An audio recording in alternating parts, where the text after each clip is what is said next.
hell. So said United States Union Army leader General Sherman.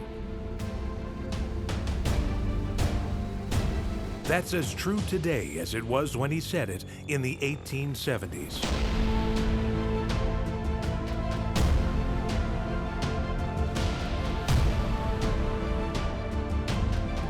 And yet, in the midst of carnage and destruction, we see examples of heroism, endurance, and ingenuity that go beyond the call of duty.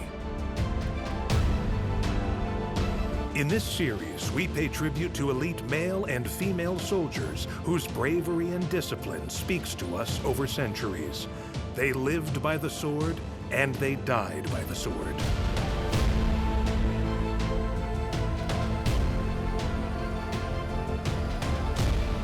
They followed the warrior's way.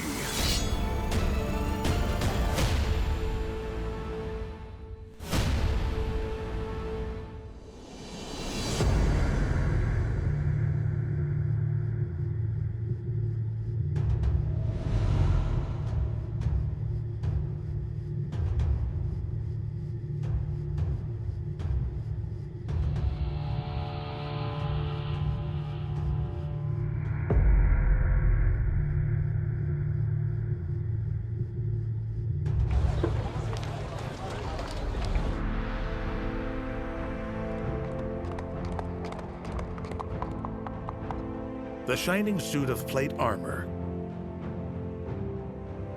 carrying a jousting spear,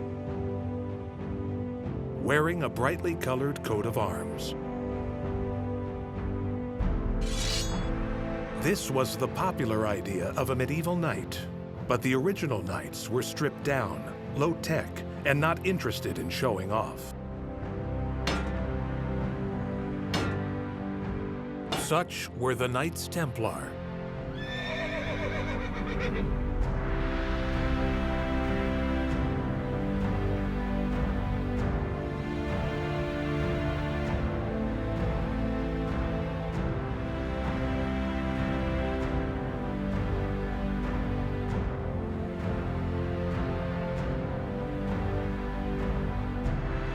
Actually, when we speak about knights as general, we need to consider a very large timeline, because we are talking about a certain kind of warriors that somehow emerged since, let's say, 9th century, early warriors on horseback, to late Middle Ages, like 15th century. But starting from the 14th century and then moving on towards the 15th century, 16th century, actually you have the appearance of shining armors with iron plates. They could appear very beautiful, of course, shining under the sun.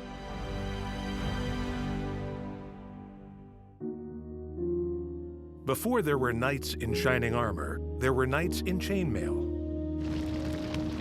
Knights in plate armor would fight for honor, riches, love, or sport.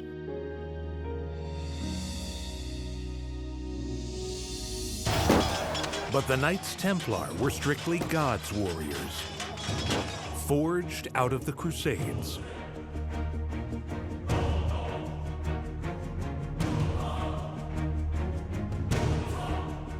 The enduring fascination of the Templars is something because that we all have in our psyche. I think it's the notion that there are certain men devoted to cause and deity enough that they are soldiers of protection. They will fight till death to protect those who are weak and unable to defend themselves. And the Knights Templars are just part of that. The Shaolin priests that do it, it's the Tibetan monks, it's any type of soldier, warrior, religious person.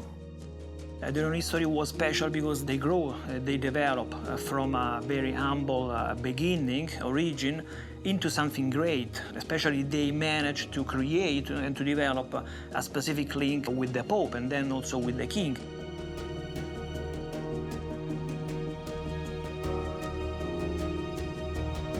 At the age of 21, French nobleman Geoffroi de Champagne is already an experienced knight. To become a Templar, however, he must give up his family name and all his worldly possessions and pleasures of the flesh. His only relationship must be with God and his fellow Templars. From now on, he must avoid the company of women as much as possible, even if they're from his own family, including his own mother. Templar Knights swore vows of poverty, chastity, and obedience. They were part soldier and part monk. They made up one of the greatest bodies of fighting men in military history. Templar Knights start out very humbly. So the Knights Templars and another group that was beginning at the same time, the Knights Hospitallers, both start out as helpmates for individuals for the knights that are on crusade, the resident crusaders, to get them into care, to get them into old age care, or to get their wounds taken care of.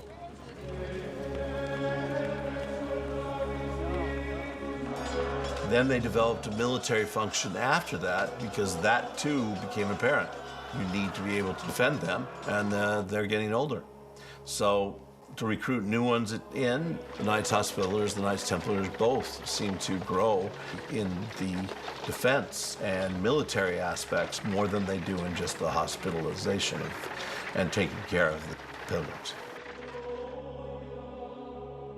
It's hard for the modern mind to understand how men could live with such humility and simplicity, yet go into battle the way they did. The courage of the Templar Knights was legendary.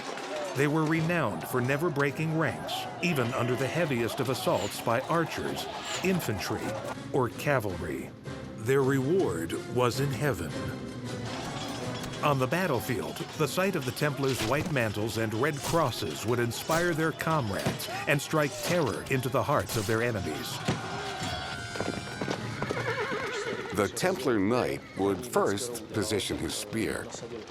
Then, together with his peers, to his right and left, they attack the enemy. When the group attack gave way to individual fighting, other weapons were used. The sword was the weapon of choice for close fighting. The knight, on horseback, used all the weight of his body to slash with his sword. And the cuts he inflicted were made with tremendous power, causing massive destruction. The mace was another weapon of choice, and it too was used for striking or cutting.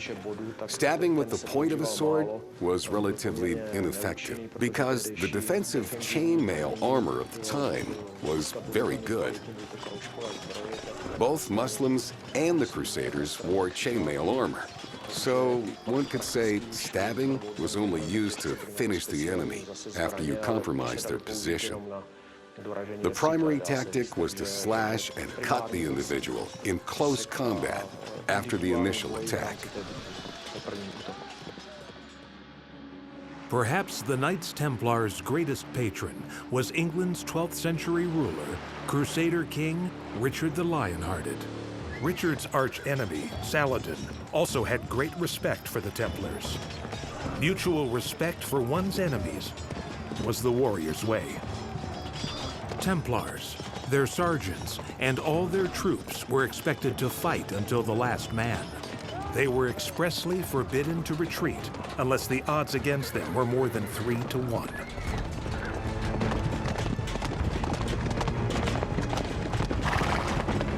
Surrender was unheard of. They fought by their own code.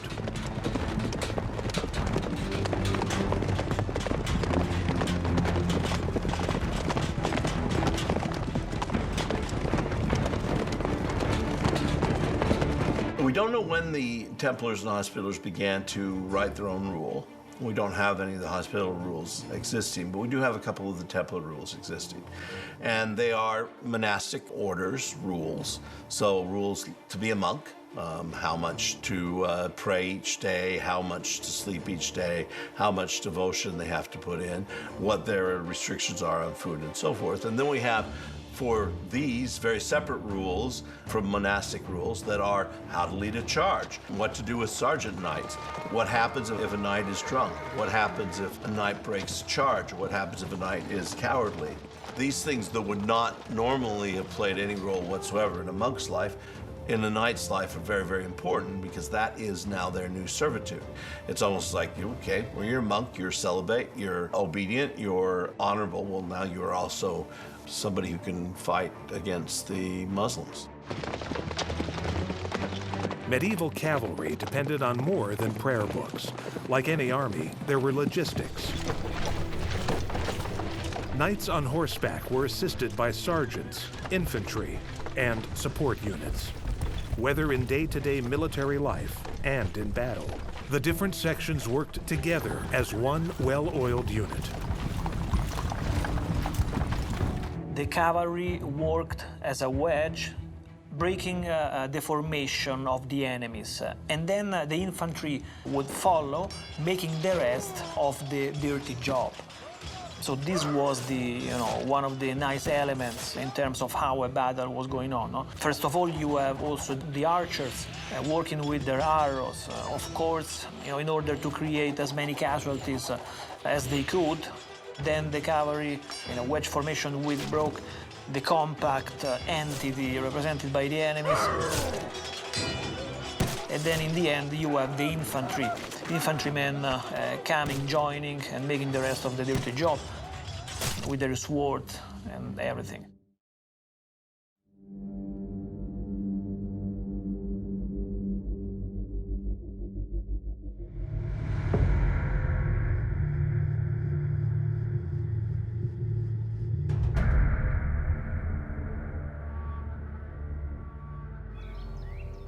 Like most noblemen of his age, Geoffroi de Champagne would have been trained from boyhood to fight.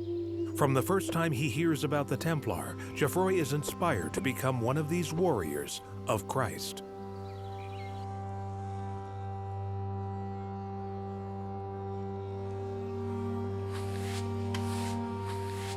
For the rest of his life, he will be a servant in the hands of his vengeful God. But his first days in the Templar Order are even more humbling than Geoffroi had expected.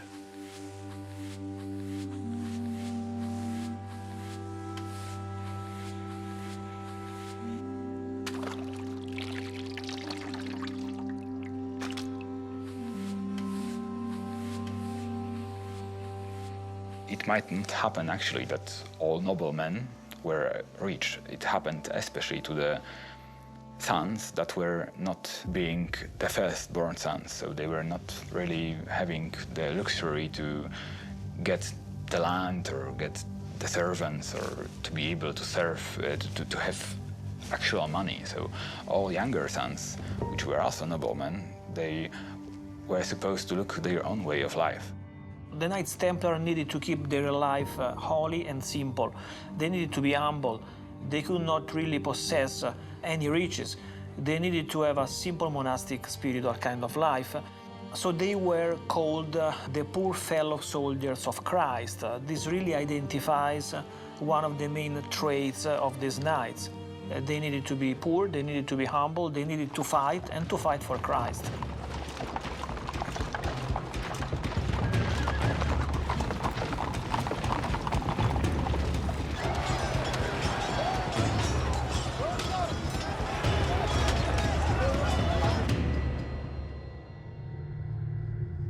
Most Knights Templar took vows of celibacy.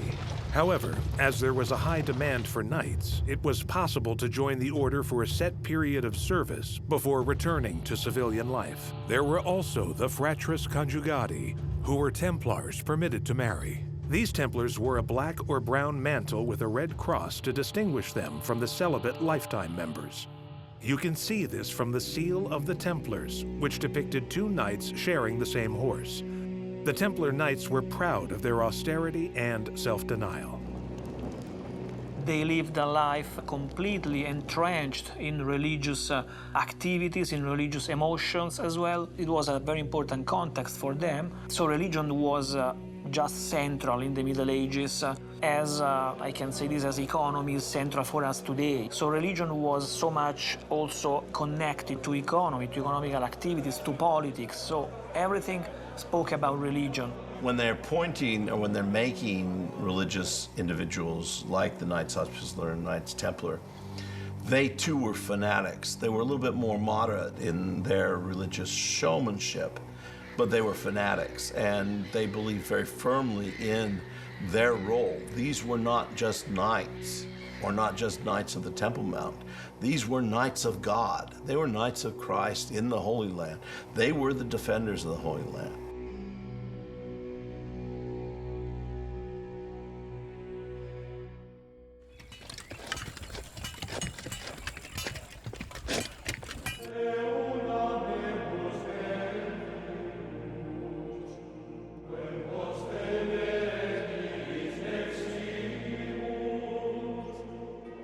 When a young warrior monk is admitted into the Templar Order, it is a ceremony with mythical qualities. For the novitiates, like Geoffroi de Champagne, it is the culmination of a dream that started when he was 7, beginning his long apprenticeship to knighthood by serving as a page boy. A moment in which an individual became a Knight Templar was a very important one. That was the most important moment in his own life, I would say. So it was both a religious and a military kind of ceremony, but it was a very, simple ceremony, I would say, in the medieval times. Very similar also to what you would have in other knightly contexts.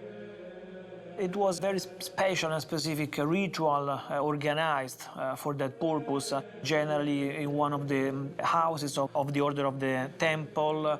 Generally in a church, I would say, because it was a religious kind of investiture as well. So the Grand Master would invest the knight of his own specific role and task. So on that occasion, you, as a Knight Templar, would be provided with your white vest. You would be granted the right to be called a Knight Templar. There are dark tales about what went on in Templar initiation ceremonies. But now, there's no mistaking Geoffroi de Champagne for a page boy. He's a soldier of God at last. There is still one more mountain to climb after his initiation into the Templar Order, and that is to fight in battle with his brother knights and earn the right to wear the red cross on his cloak. So the Knights Templar had to take their vows, their religious vows, as any other religious in the Middle Ages. So they needed to take the 3 general religious vows, to which a 4th one was added: poverty, chastity, obedience. To this, a 4th, more specific vows was added, and that was concerning their military activity.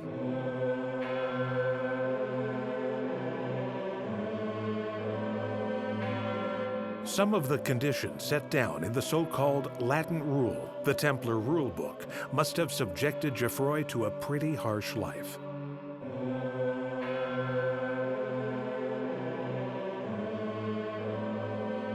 Well, the Latin rule was partially based on the Benedictine rules, so the rule of the Benedictine monks. Also, they could not receive any gift or a letter without letting the master know about it. And surely, for example, obedience to the master, first of all, was fundamental to build up community spirit. The Templar Knights were even required to share their food bowl with a brother knight.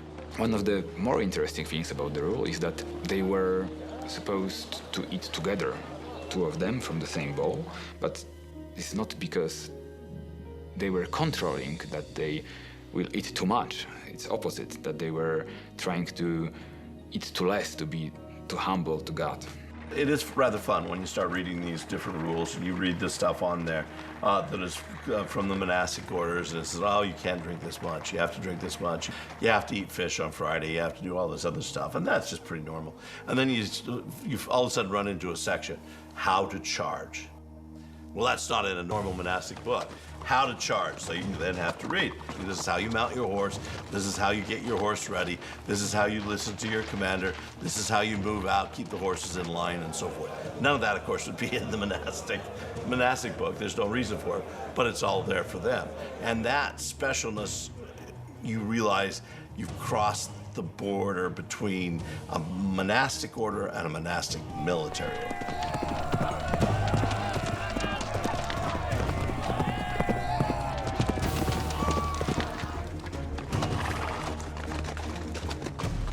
Knights would generally be in the service of a baron or lord who would provide them land grants in return for their lethal services.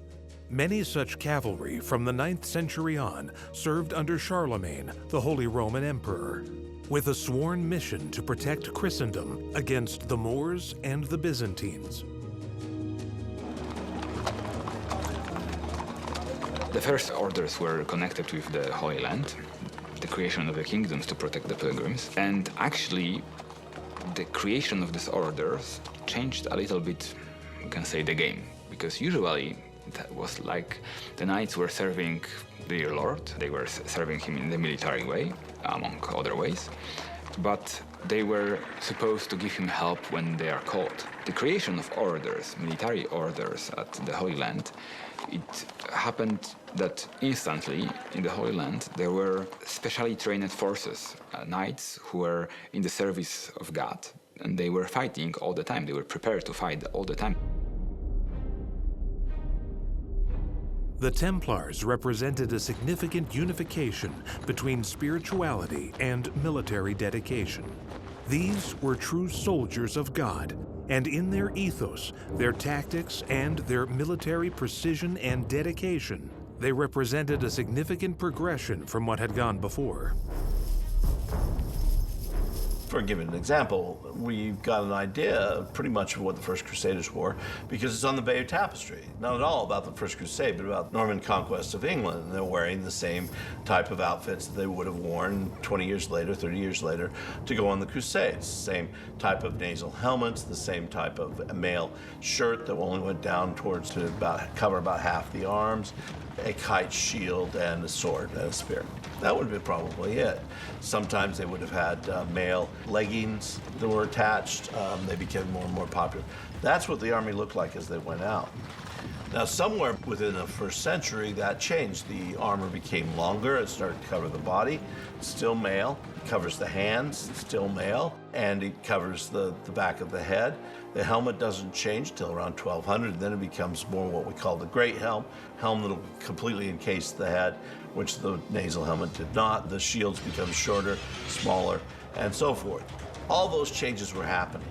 By the end of the Crusades, 1291, say, the fall of the Latin kingdoms and in the Holy Land, those outfits are still state-of-the-art, but they're probably not what they could have gotten in Italy at that time. From the point of view of their weapons, I think that the most formidable weapon of the Knights Templar was their bravery. So they were brave, and above all, they were not scared about the idea of dying during the battle. So that was the most important weapon they had, because there was also this important call towards martyrdom, so towards becoming martyrs for God, for the sake of God, for the sake of their faith. So I would really say that also from the military point of view, this feeling that they had constituted the most important kind of weapon. And sometimes their enemies also were frightened because of this.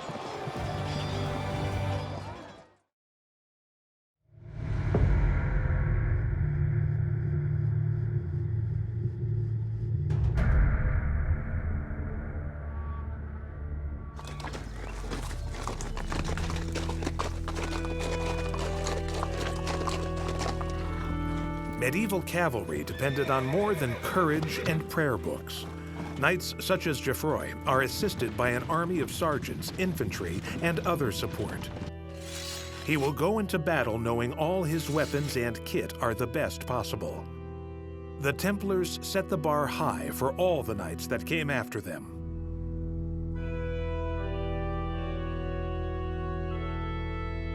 For years, archaeologists continue to find samples of chainmail armor. As an archaeologist, we are quite often finding such pieces during the excavations, not full chainmail armor, but parts of it. But in museums, there are many of them still surviving to this day. And they were not as heavy as we imagine. Like the whole armor that was covering the knees might be weighing around 8 to 10 kilograms. So it was not so much heavy. Also the swords, they were not as heavy as we imagined they were. They need to fence them, so the sword could weigh like 1 kilogram probably. So it's manageable thing, even compared to younger sabers. They were quite similar weight, so it was possible to fight them easily.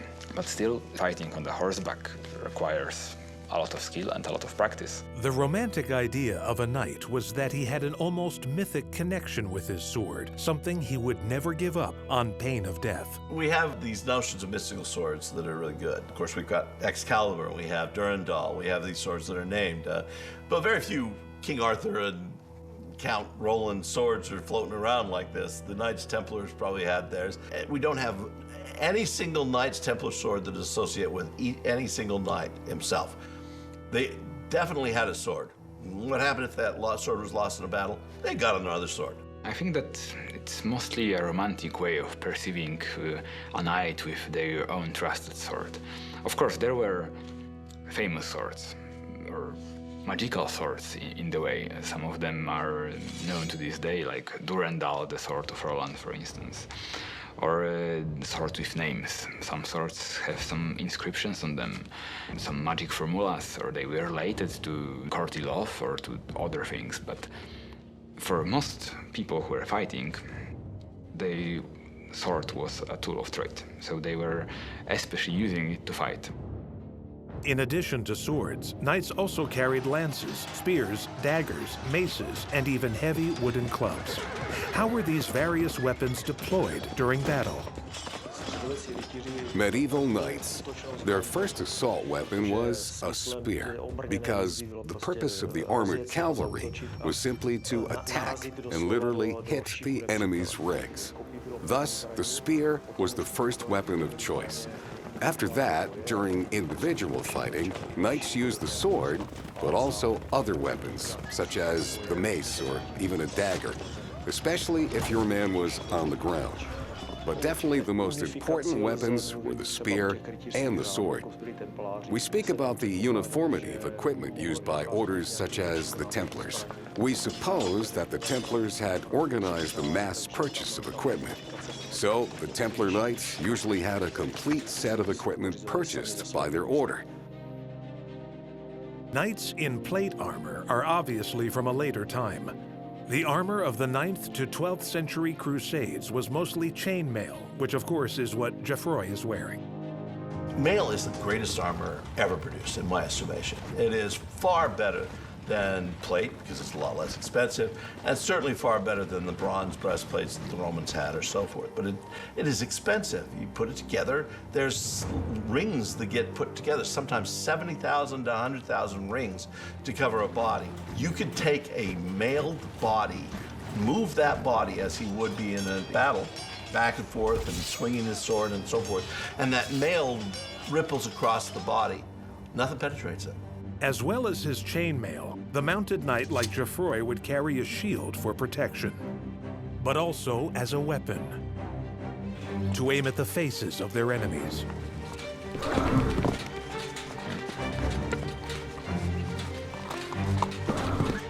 Knights always carried shields, we do know this.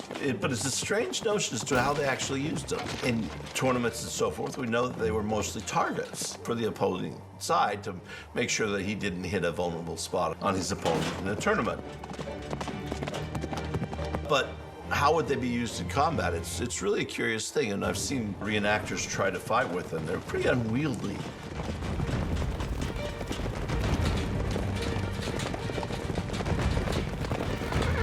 Skill in horsemanship was vital for maneuverability and angle of attack in battle.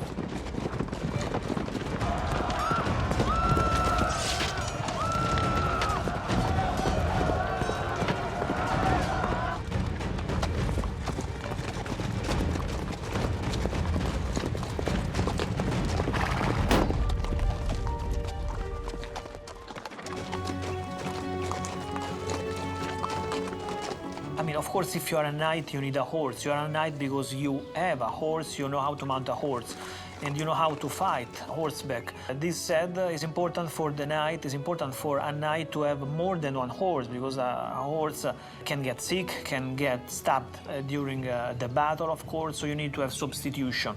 So at least you need to have 3 horses, if not more.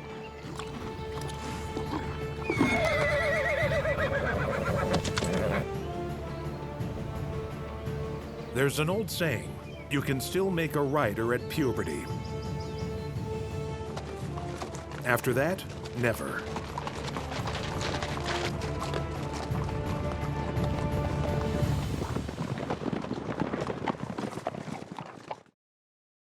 Geoffroi would have been riding long before puberty. Templar Knights, like all other knights, spent a great deal of their waking hours on horseback. A war horse would have been a horse that could have carried a knight for a long period of time, that was strong, that would withstand wounds. I mean, the perfect example, of course, is Bucephalus, who carries Alexander the Great for, what, about 15 years, 21 years? Something that's extraordinary, and only dies at the last battle that Alexander is in. These type of horses go unnamed in the Middle Ages, but they were there. They needed to be well fed, they needed to be well watered, and they needed to be well cared for. For hundreds of years, the Knights Templar deployed the same devastating tactics in battle, beginning with a cavalry charge. A classic medieval charge consisted of squadrons of 25 to 50 men charging side by side in a single line. They were so close to each other, they were almost knee to knee. They began the charge at a slow trot with their lances couched. Then, as they gathered pace, they would raise their lances. At the last minute, they would lower their lances and break into a gallop.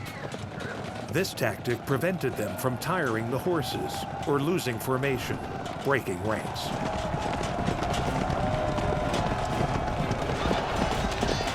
Well-used attack cavalry can be absolutely stunning, and this is a thing that we are also, as a modern people, a little bit not used to. We rarely see humans on horses in towns or in everyday life, but the sight of a running horse in a full gallop, warrior with a spear or lance or even a sword charging is really terrifying. It's a thing that can make you run. On their huge war horses, they would charge headlong at the enemy, the earth below rumbling under their weight. They brought tremendous psychological shock and awe to the battlefield. When on the move and in action, they were both the special forces and elite mobile heavy cavalry units of their day. A good comparison today might be a US M1 Abrams tank unit. Fast and almost impervious to battlefield assault.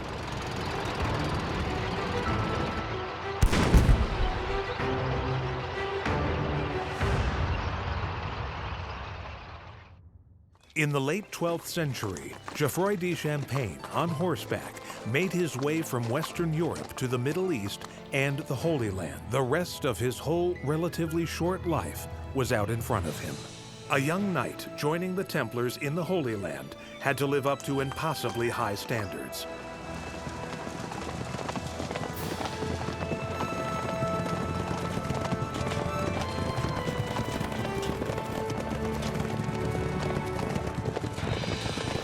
The Templars' headquarters in Jerusalem was on Temple Mount, or Haram es-Sharif. Today, as then, it is a holy site for Jews, Christians, and Muslims alike. In the Middle Ages, it was believed this is where the Temple of Solomon once stood.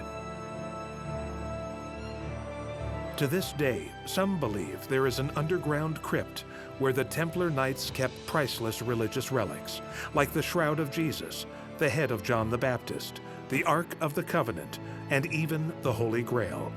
But most bona fide historians are more skeptical. In fact, we know what their best relic was. This was, in fact, the hand cloth that was the white Christ's face. That was the one that they considered to be their greatest relic. The connection, the link between the Templars and the Holy Grail is pretty much a myth. But it's not really a myth entrenched in pure fantasy. Wolfram von Eschenbach says that the Holy Grail was guarded and protected by these knights that can recall the idea of the Templars.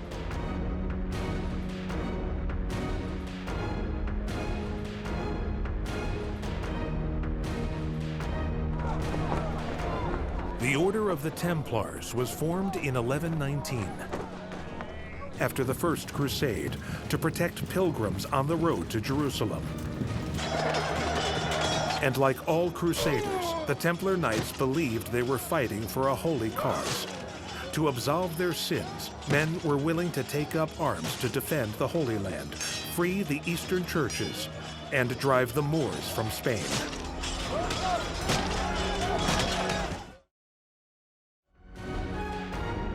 All who die by the way, whether by land or by sea, or in battle against the pagans, shall have immediate remission of sins. This I grant them through the power of God, from which I am invested. Let those who for a long time have been robbers now become knights. Let those who have been fighting against their brothers and relatives now fight in a proper way against the barbarians.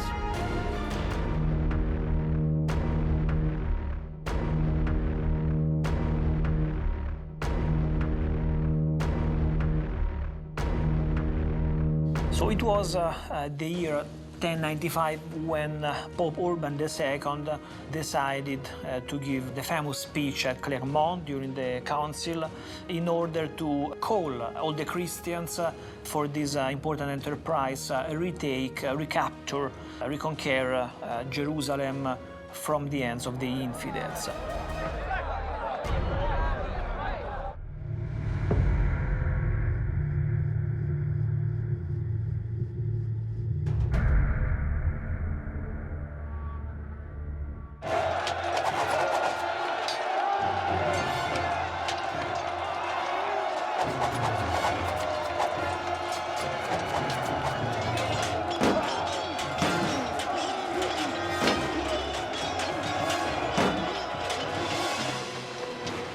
In its heyday, the Templar army would have been made up of as many as 160,000 Templar infantry and support staff, all assisting, in their way, the 20,000 knights in armor on the field.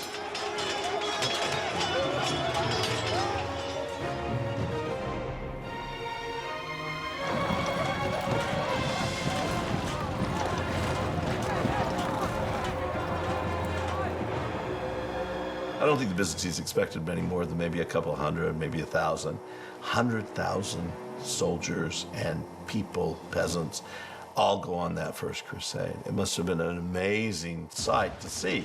Unfortunately, the first 35,000 or so aren't soldiers at all. They're peasants. They've gone on their own to this crusade. They've answered what Urban was requesting, but not in the spirit that Urban was requesting. He wanted soldiers.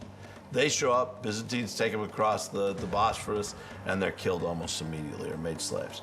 Then the knights show up, 75,000, 60 to 75,000. And these are also far more extensive than the Byzantine Empire could ever have. But they're the ones who will go all the way to Jerusalem. And while they're there, their size will diminish at the very end to about 5,000. Consequently, there's a need for recruitment. This is the origins of medieval monastic military unit.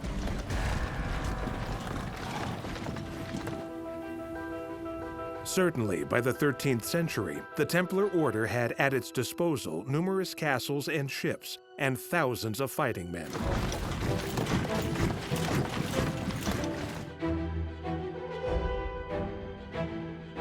In the Holy Land alone, the Templars built and defended the fortress at Tortosa, or Tartus, in Syria.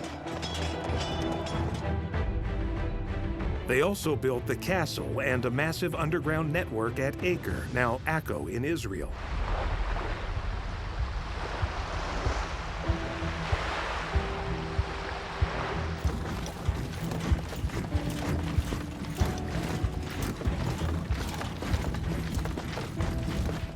These Templar castles were part of a network of Crusader fortifications, such as Chastel Blanc and Chastel Rouge, and the massive Croix des Chevaliers.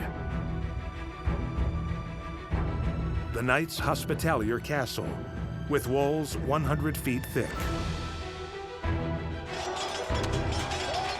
These magnificent fortresses were built from the blood and bone of war. The Templars were such effective warriors that just a few hundred of them could make all the difference to the outcome of a battle. One such example occurred at the Battle of Montchesart in 1177. We are in 1177, and so this is the time for one of the major battles and one of the major victories of the Templars to happen. There are two different armies confronting each other, the huge army of Saladin, the Muslims, and the very small army of the Christians of Jerusalem under the king of Jerusalem, Baldwin IV, the leper king. So a few hundreds of Christian knights, out of which just 80 were the Templars, attempted and in the end managed to beat the formidable huge army of Saladin.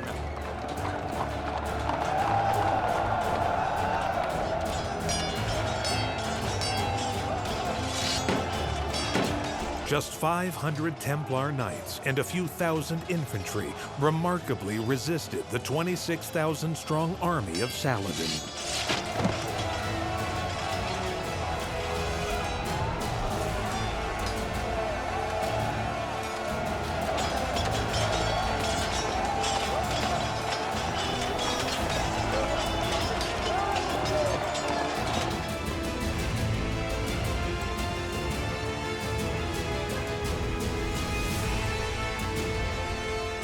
The defending Crusader army was led by the King of Jerusalem, Baldwin IV, who at the time was only 16 years old and suffering from leprosy. Yet this very ill young man took Saladin by surprise at Montchesart. He waited until Saladin's forces were in a vulnerable position crossing a river, and then ordered an all-out attack. It was a military masterstroke that only delayed the inevitable. Saladin's forces were too great and too strong, and would ultimately retake Jerusalem. Of course, the historians can argue if that was the exact number, but for sure the difference between the Knight Templars and the Christian forces and the Muslim forces were absolutely huge. But this is not a thing that is completely not happening in the history in other times as well. As well-organized charge of cavalry can completely change the way how the battle is happening and the outcome of the battle.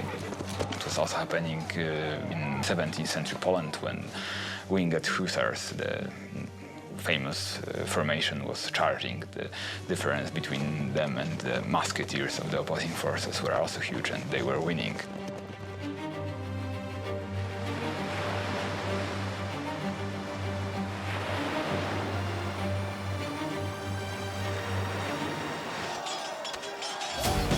Geoffroi is now a battle-hardened warrior.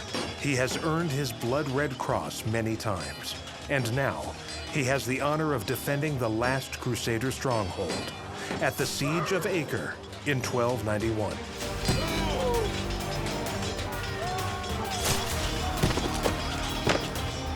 It's unfortunate, but the two most renowned battles and sieges that are fought by the Templars are both losses. There's the loss of the Battle of Hattin in 1187 and the final loss of the Crusades in 1291 at the Siege of Acre. In 1291, they're there because they're pretty much the only ones left. Everybody has left the Holy Land by this time, and it's only those who are most dedicated to holding on to Christendom in the Middle East that stay. And these are this group of Hospitallers and this group of Templars. And they hang on until they are defeated. But having both those defeats gives us a sense that, well, maybe they weren't that good. They were good. They were really good.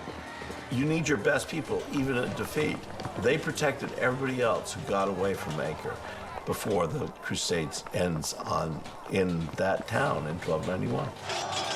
For Geoffroi, it would be better to die in battle than to live to a comfortable old age, if it meant seeing the terrible downfall of the Templars.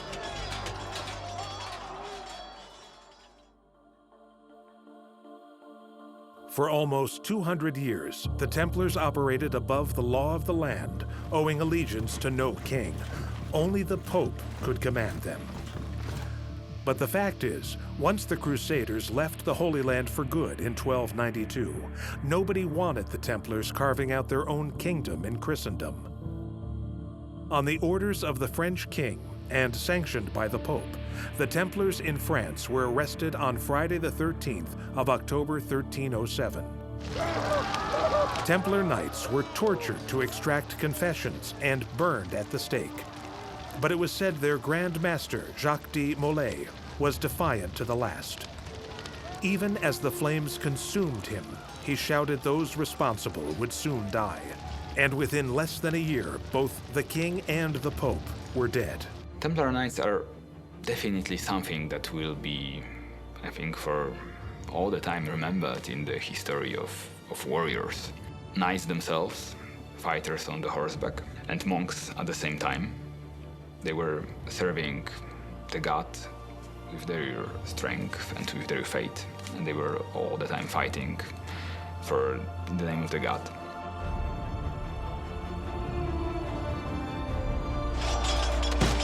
Although Geoffroi's deeds never made it to the history books, his courage and the courage of his fellow Templars saved thousands of lives retreating from the Holy Land. They completed their mission, ensuring them their place in heaven. Few military orders were more brutal than was the order stamping out the Templar Knights. After the death of Geoffroi the Templar, and for the next 300 years, armored knights would continue to dominate European battlefields. But eventually, in the face of ever greater numbers of infantry, mounted knights became obsolete.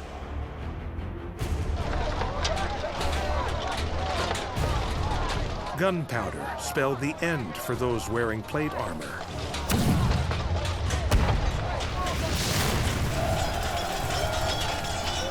To say the least, the causes for which these mounted soldiers fought so valiantly may be out of date.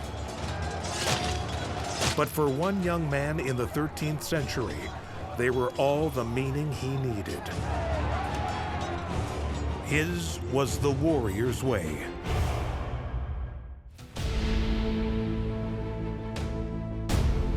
The soldier, above all others, prays for peace, for it is the soldier who must suffer and bear the deepest wounds and scars of war. General Douglas MacArthur. That's as true today as it was when MacArthur said it.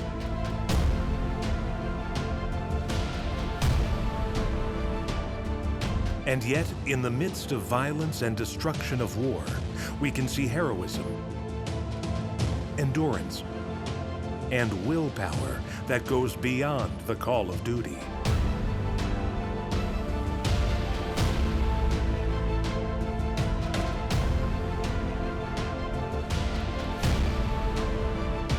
They lived by the sword, and they died by the sword.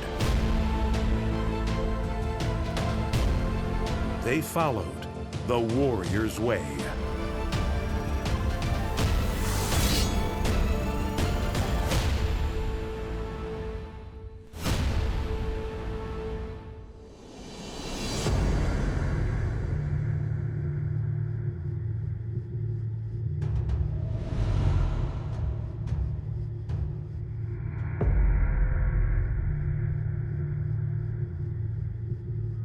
The Celts, a people without a nation or a king, a network of warring tribes that only ever united when fighting a common enemy. Maybe they weren't barbarians, but they sure did fight an awful lot. What would it have taken to be a leader of men in such a warrior society? Drustan, the man who would be chief, is born in what today is the Czech Republic in the 4th century BCE. Referred to as Latin culture, this was a high point for the Celtic peoples. Despite continually fighting among themselves and never uniting as a people under one leader, 2,300 years ago, the Celts occupied vast amounts of territory across Europe and even the Middle East. From the grave of a Celtic warrior found in Michikvosti, Bohemia, in the modern-day Czech Republic in Central Europe, we can try to reconstruct what his life might have been like. One of the things that has developed, especially since the 20th century, although there was a huge find also in the 17th century, are the Celtic remains, bodies that have been inhumed in graves with grave goods. And so not only do we see the stature of the bodies and perhaps some of the wounds that may have done them in, but we also have a very, very nice array of weapons and defensive armaments. sometimes foodstuffs and preparations, maybe even a horse and maybe even a boat. The archaeologists have been able to deduce quite a lot about this corpse, dead before he turned 40. Well, that was pretty typical for this era. Be that as it may, he was definitely someone of importance. We know because he was buried in his fine cloak. We would like to think he might have been a Celtic chieftain.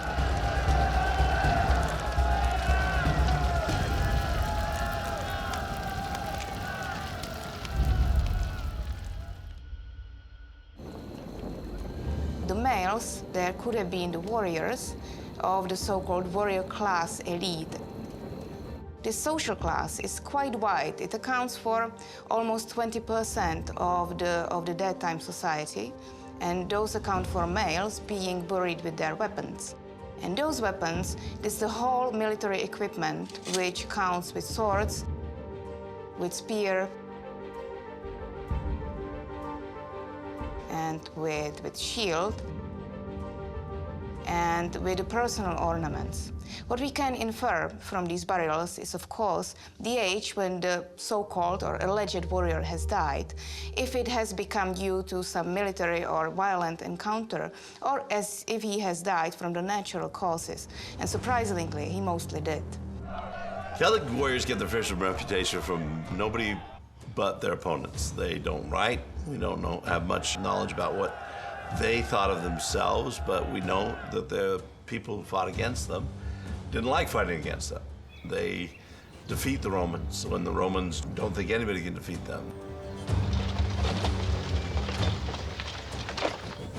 Celtic warriors on the attack are as ferocious a band of killers as ever existed, or at least that was their reputation. There is no doubt they were brutal in combat, but so were many other warrior creeds. They have been labeled as the boasters and threateners and very fearsome warriors, which without any kind of warrior ethic or ethos beside their own, without any rules, and with very strong feeling for the personal individual bravery. So that's the general image they've got. So this may give you an idea how they were looked and described by the classical authors as well. Part legend, part historical fact. The image of the Celtic warrior has stayed with us through the centuries. If the legends have any truth to them, Celtic warriors certainly looked the part. Some were tattooed, and the Celts of legend had their bodies painted in blue woad. Some even fought buck naked. The Celts, especially in some parts of Europe, for example, in what is nowadays Scotland, so they used to depict themselves, not to paint themselves, with these bluish colors. So for this reason, they were named Picti, the painted ones, by the Romans.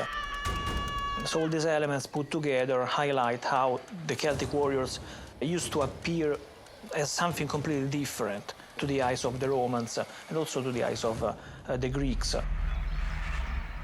Perhaps what made the Celts so fearsome, at least in the minds of others, was their independence.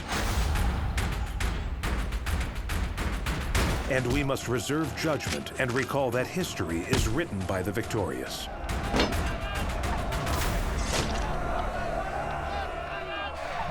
Later on, when they have been fighting for their territories back with Romans, the emphasis has been put on how great the Roman victories against them were.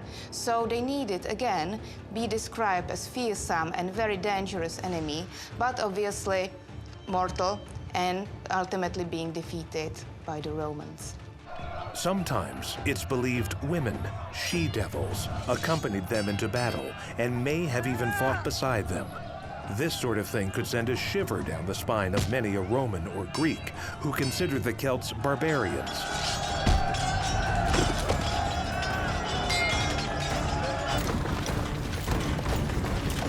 And it wasn't just down to appearances. The Celts deserved their reputation for violence and ferocity. But recently, the Celts' place in history has been undergoing a bit of revision. The Celts were all fine craftspeople who granted their women more rights and all that. Well, maybe so.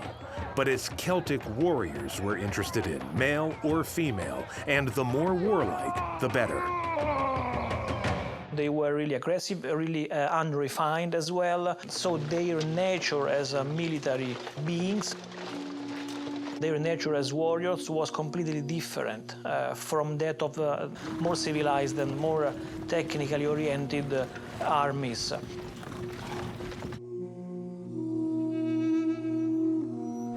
All cultures, all people, they evolve in time. And same as that, the Latin culture, Latin civilization as we called it evolved from the 4th century when we encountered them fighting against the Romans on the capital, to the 1st century when they are disappearing from the archaeological record in Central Europe.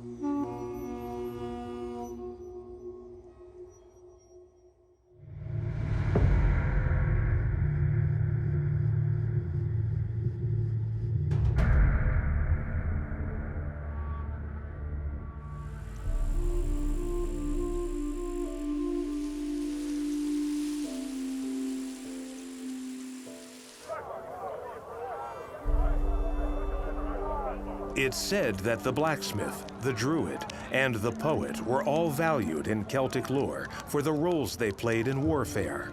The druids for reading omens, the poets for composing battle songs, and the blacksmith for making weapons.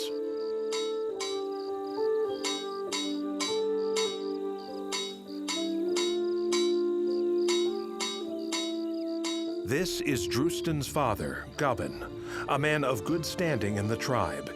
He has come to pick out a sword for his son.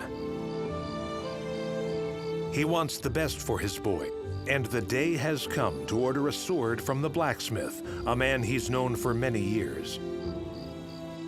He carefully chooses which sword will be Drustan's first.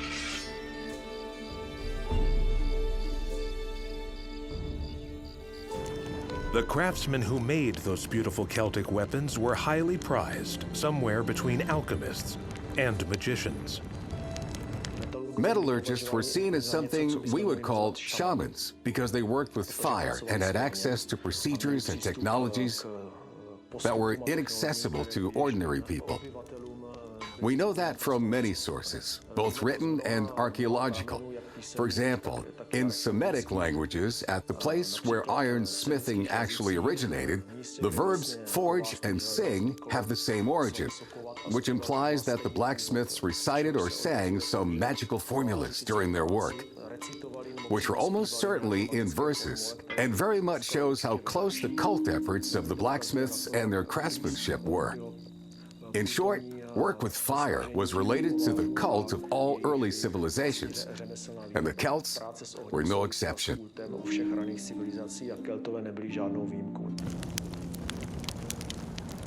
The production of one blade takes me about 100 to 200 hours of work, but of that work, the sword is about half or a third, and the rest is pre-preparation of the material, which was previously done by someone other than the sword, possibly since the early Middle Ages, but definitely by the Middle Ages.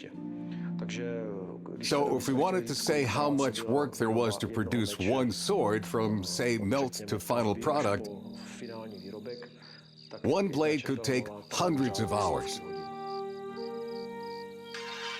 We can't say that they were highly valued, or at least that were valued more than the other skilled craftsmen. We know that in the Latin culture, in the later Iron Age, they were very skilled bronze makers, making magnificent things. They were impeccably skilled glass makers, doing personal ornaments.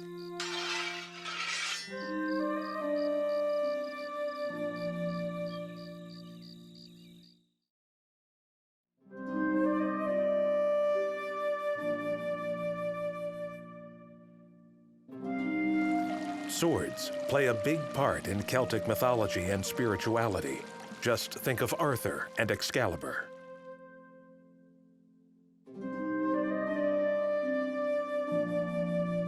The Latin swords are very beautiful. It can be said that the Celtic feeling of beauty, as we can observe those artifacts, including swords, was very similar to ours.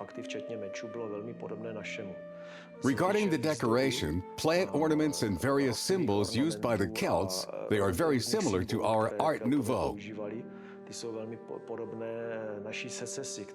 which is about 100 years old, and therefore they seem close to us with their preference for nature, which in fact, only with modern times is again in our minds. The Celts also used different weapons as well. They had long, thin spearheads that would be on the end of spears, or maybe even what we would call lances, although they were never as long as the Greeks. They had weapons that they would attach to clubs, we would later call maces. And certain groups, especially those that were found in Gaul, had these throwing axes that were quite fun. They were oddly shaped and they were perfectly weighted, and they loved to throw them at a great distance. Couldn't be the length of an arrow, for example, but at a medium difference, as they're closing in on the Romans, they would heave one or two of these throwing axes into the Romans, and if nothing else, they'd get stuck in the shields and weigh the Roman shields down. Most often they made it through, and in that case, they would penetrate pretty much anything the Romans were wearing. The Celtic throwing axe probably doesn't get its due. Can you imagine how much practice it took to throw it so it hit its target right? And yet, when people think of the Celtic weapons, it is usually a sword or a dagger that springs to mind. It's important to understand, these weapons were seen as merely tools of the trade. Some took the way of the plow and the sheath,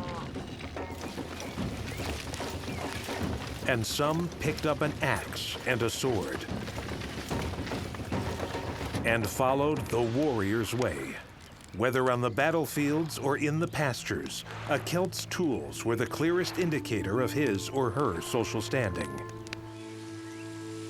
What we have here is a very distinct social class of men with weapons and women with very fine jewelry, and then the rest of the population, which is the remaining 60 to 80% of people, which were living their probably normal agricultural-based life.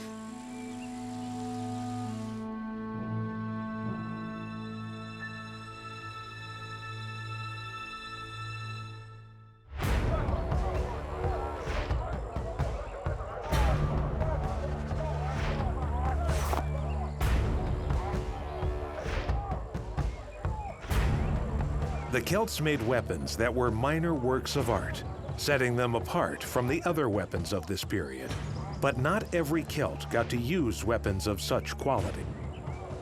Drustan is lucky to have a father who can afford to buy him such a fine sword. The young man will soon find out how hard he must work to earn such a gift. When Drustan is still a boy, he is presented with his first real sword, double-edged and super sharp. The Celtic sword was as handsome as it was deadly. Much is made in popular histories of warriors and their trusty swords, but the Celts were one of the few warrior creeds whose weapons and armaments were genuine treasures, works of art.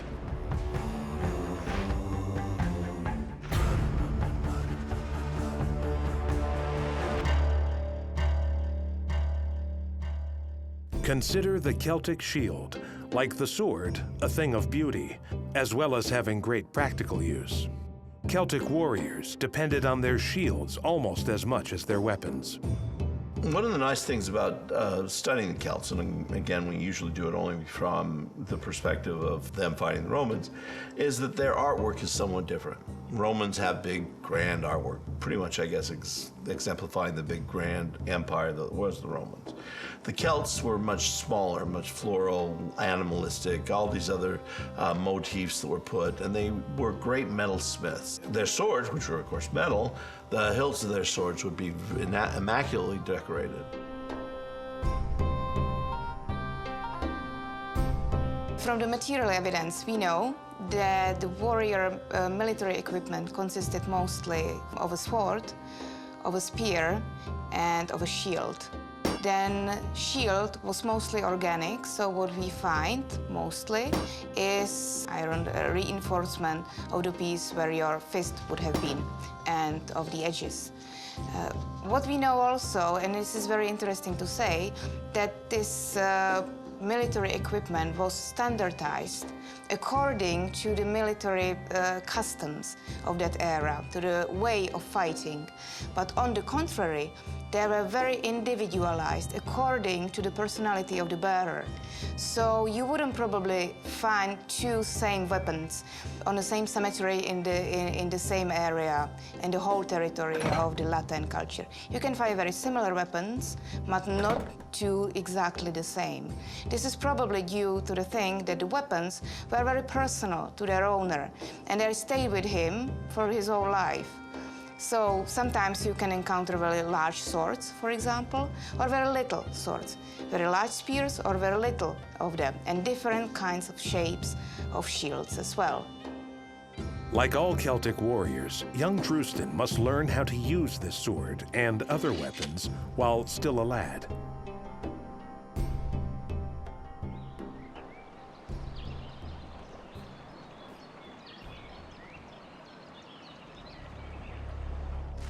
And as you can see, his father is a hard taskmaster.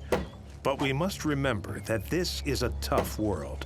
Drustan is a natural anyway, the kind of kid that looks forward to the day when he has grown up and can show the old man a thing or two.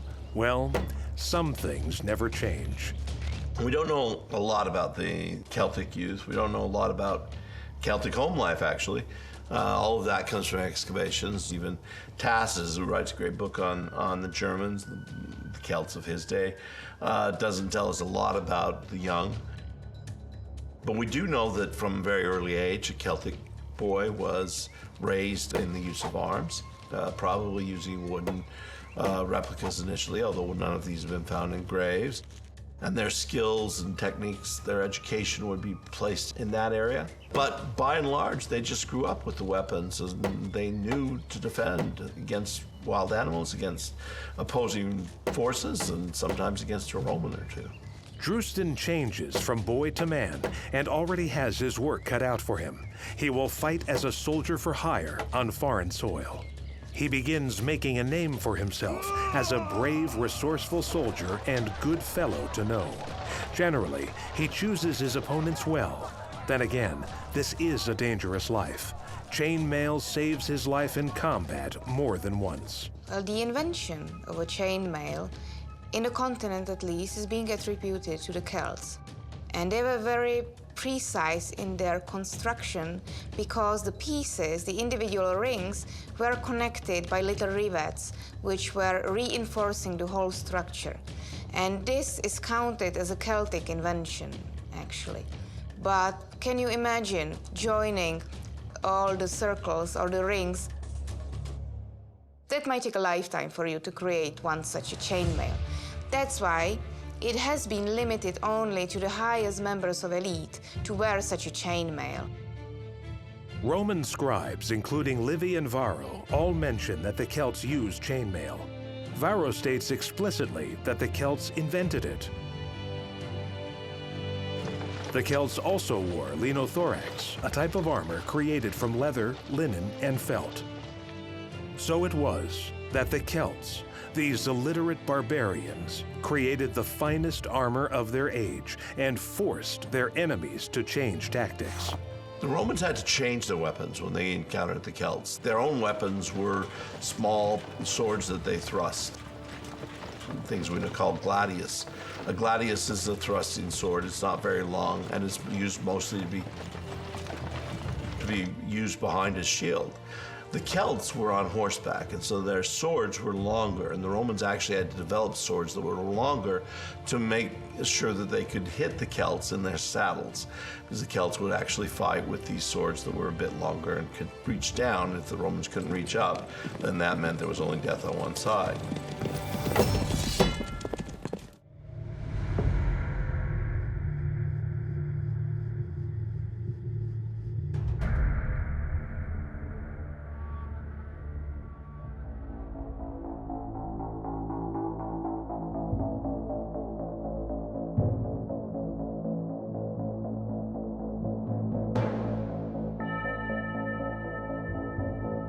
The quiet life was definitely not for the Celts. Drustan embodies that warrior spirit. He can see clearly that in the world in which he lives, being a skilled practitioner in the ways of war is almost the only way to get ahead in life. After all, the many Celtic fiefdoms and tribes fought constantly among themselves for centuries. Who exactly the Celts were is defined by the Romans. They seem to be all over Europe. The Celts of Britain fought pretty much the Celts of Britain. If there was somebody who had the capability, maybe a French group that had the capability going across the Channel, then they would fight. If it was one from Ireland, they would fight. But otherwise, it was one group on this forest, one group on that forest, and they would fight against each other over whatever, we don't know. Celts were at war among themselves, because we need to highlight also this aspect. The Celtic world was never a unified type of world from the political point of view. So the Celtic entity, or the Celtic ecumene, as we could say, used to be divided, split into several factions, into several tribes. And so very often these tribes were at war one against the other. But also the important, the striking point from here is that these Celts used to spread all over continental Europe, from one side to the other, east to west, and also onto the British Isles.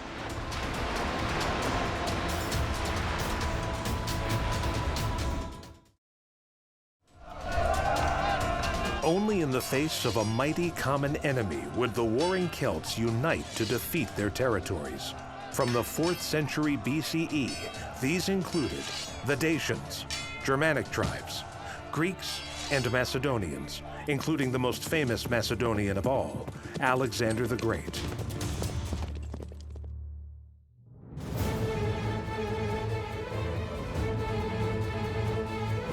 But the Celtic world's arch-enemy was the Roman Empire.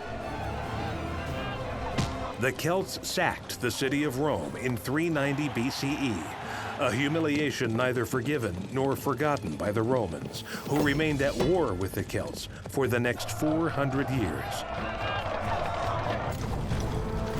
They invaded Germania, Gaul, and finally Britannia.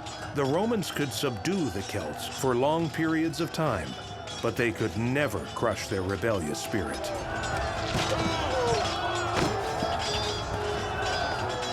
So let's say that at least from the year 390 before Common Era, when Brennus managed to defeat the Roman troops at the Battle of the Alli, and then to sack Rome, which was a huge kind of outrage for that important city, Rome, developing as a republic. From that time, the Celts had numerous encounters with the Romans with different kind of consequences.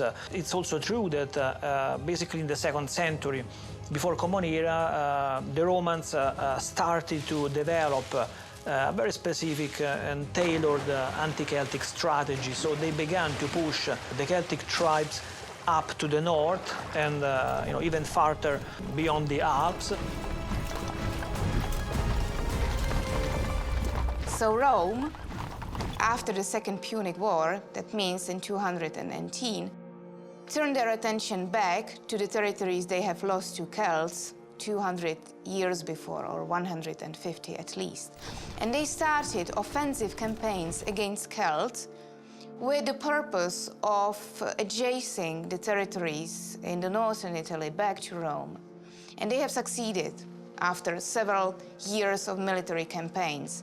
And the local Celts that were settling there were being either killed off, subordinated, or mostly turned away from the territory. So there was a matter of an existence and something which they were fighting for.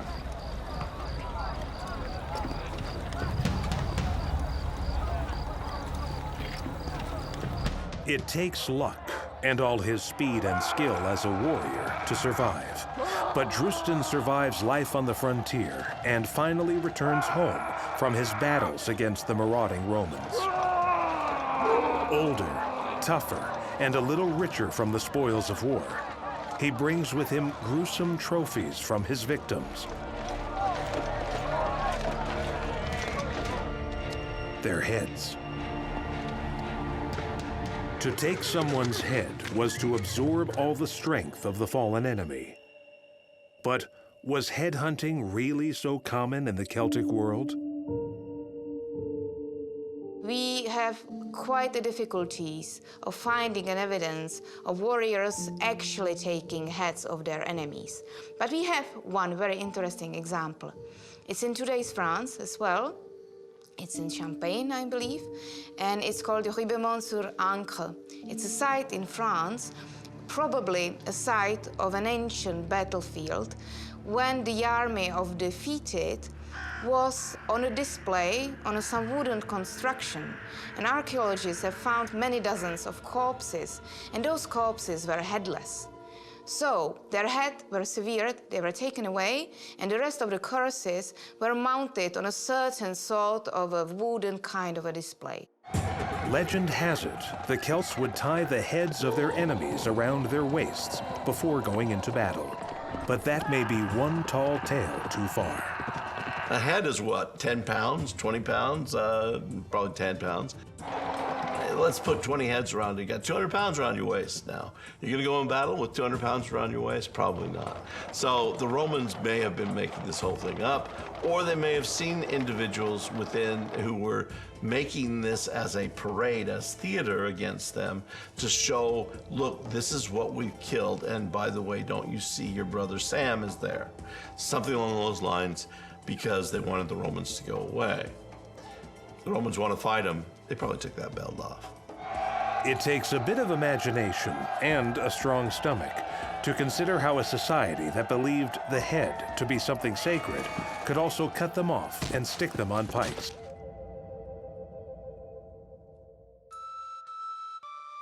Violence bled through into so many aspects of Celtic life.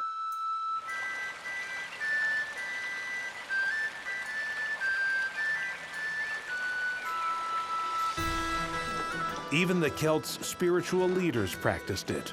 The Druids are believed to have presided over not only animal, but human sacrificial rites. This is the Mishik head, a sculpture found at the same site as Drustan's grave. The tonsure, the bald strip on his skull, indicates that he was probably a Druid, the Celtic holy man.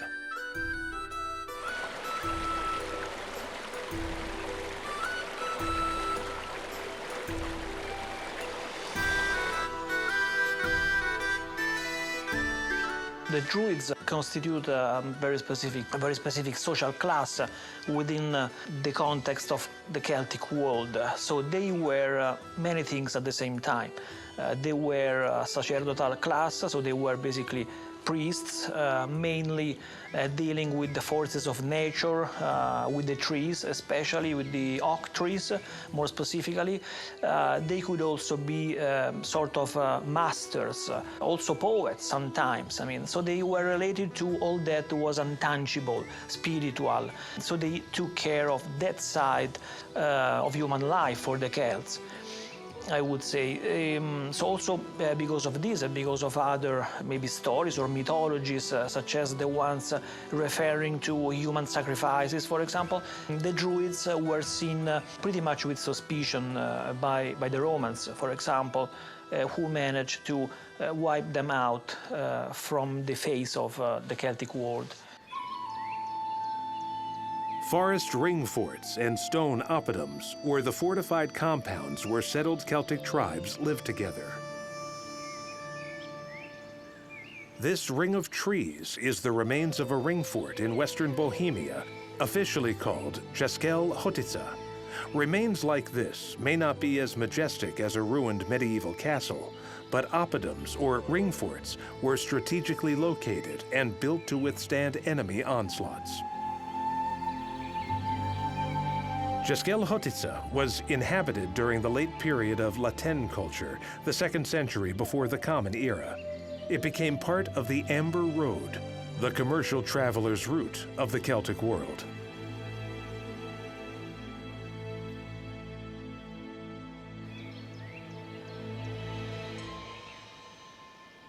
This is where Drustan grew up and where all his dreams of becoming a great chieftain began.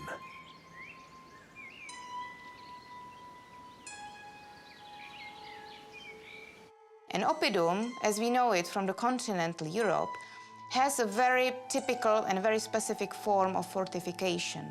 The fortification consists of a stone-facing wall with the upright wooden beams and the earthen rampart, which is adjacent to it from the back. And with the stone-facing wall, the rampart is being connected by the horizontally laid beams. Because there was so much warfare, and because so many people were raiders versus actual farmers and maybe even hunter-gatherers, there needed to be some protection. And the easiest protection to build was an earthen rampart. You put wood on top of it, and that would help make it larger, but a wooden rampart created both a ditch in front of it and a wooden wall.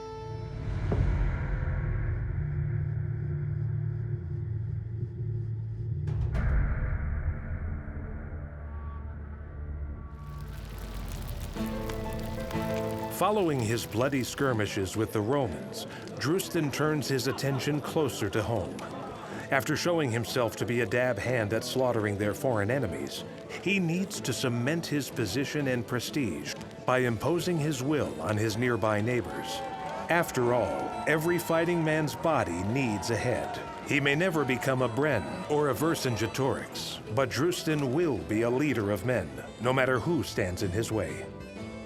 Vercingetorix, Caratacus, Bren, they were all great Celtic warriors and chieftains. But the most famous warrior from the Roman Celtic Wars is a woman, Boudica. The story goes that Boudica, or Boudica, both are correct, was the Celtic queen who, in 1st century CE, led a lightning-speed guerrilla campaign against the Roman Empire. But it is also something interesting that once you actually manage to defeat the Celts, they never really surrender for good. So they always manage to find another solution. After Boudica's chieftain husband died, she had expected the Romans to respect her status as his widow. But Nero, the infamous Roman emperor, had other plans for her. Instead of providing security, the Romans seized her lands, stole from all her chieftains. They even had Boudica flogged while they raped her daughters. Boudica swore vengeance. Waiting until the Roman governor was absent, she raised a rebel army which, between 60 and 61 CE, destroyed Roman fortifications in London, Colchester, and St. Albans, killing an estimated 80,000 people. Boudica is, from the historical point of view, a remarkable figure of a female warrior, for sure. So she dared to confront herself and the Iceni tribe, which was her tribe, her ethnicity, with the Romans. So she was brave enough to put together and to start a revolt against the Romans once the Romans actually showed that they wanted to conquer the territory of the Iceni tribe after the death of Boudica's husband, Prasutagus. So she was a remarkable figure of a female warrior. She was a leader. She was very strong. The description that we get from the historian Cassius Dio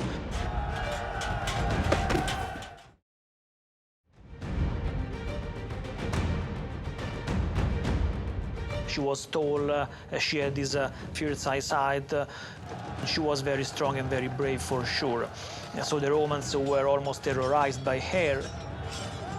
And at the head of the revolt, she managed to sack, to conquer, to almost destroy 2 or 3 Roman cities, among which we can list also London, Londinium. The end came when Governor Paulinus met and routed Boudica's rebel army at a point near present-day Milton Keynes. To avoid capture and further indignities at the hands of the Romans, Boudica and her daughters took poison. But even in defeat, her legend grew.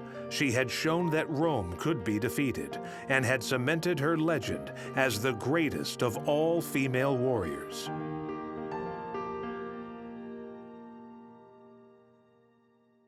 Boadicea rides in a chariot, there's no question. I've seen it all in monuments. There's tons of monuments to her all throughout England. She's riding in a chariot. Actually, we do know that chariots were prolific at the time.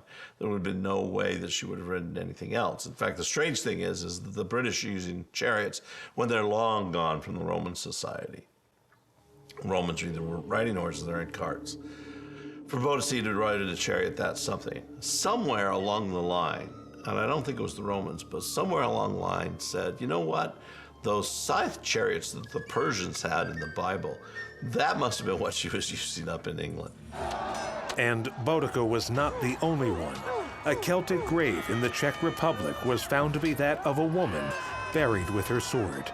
Only celebrated warriors were buried with their weapons and shields. The sword was worn on a belt around her waist, suggesting it might not have been a ceremonial weapon.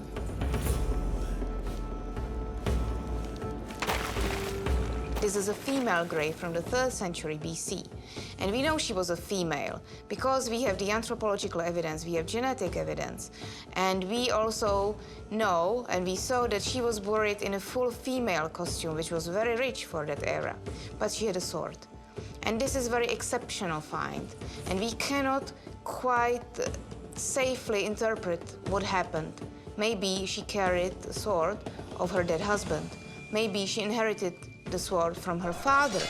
Maybe she took upon herself to perform some social roles suited for the warriors or for men, and this reflected as a presence of a sword in her grave. But we cannot say for sure whether she herself was engaged in military encounters. The woman was about 50 years old when she died and apparently spent a lot of time on horseback. She was also buried with some exquisite Celtic jewelry, which had come all the way from France. But though there are 1 or 2 honored Celtic women warriors, it is the Celtic men who were expected to literally fight all the time, even while feasting. We find Drustan a bit older and meaner than the last time he was here, in another staring contest with an old tormentor and rival for the chieftain's throne. His rival is being honored with the heroes portion of the feast. Their eyes divert to the mound of food in the middle of the table, a veritable Celtic feast, or Curadmere as it's known in Celtic. The heroes portion, or the lion's share. This was the best cut of meat, the choicest part of the feast, and it was given to the bravest of the brave at a victory feast.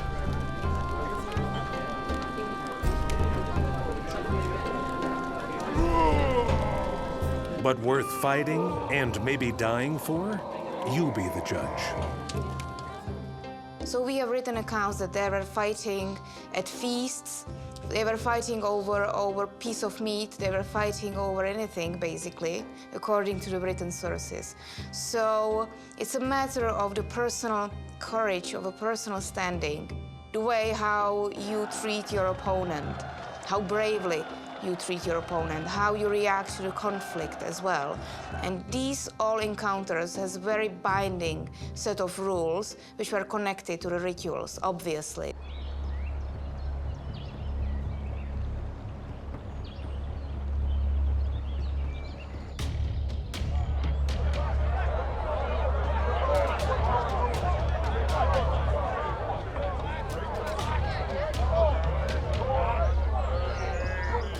Celts have their own legends, but they seem to be written by somebody else.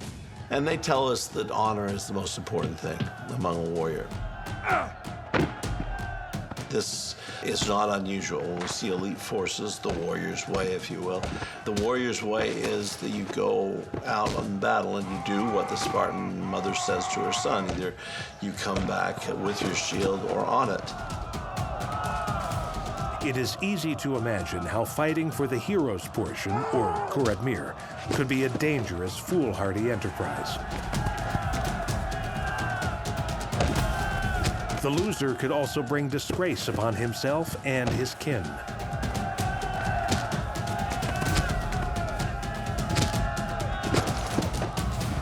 On the other hand, In this warrior society, winning the Kuradmir could help make a man's reputation. And fortune, as they say, favors the bold. In this case, Drustan is the winner.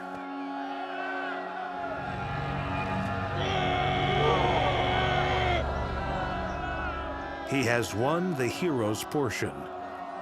But where can this happy warrior go from here?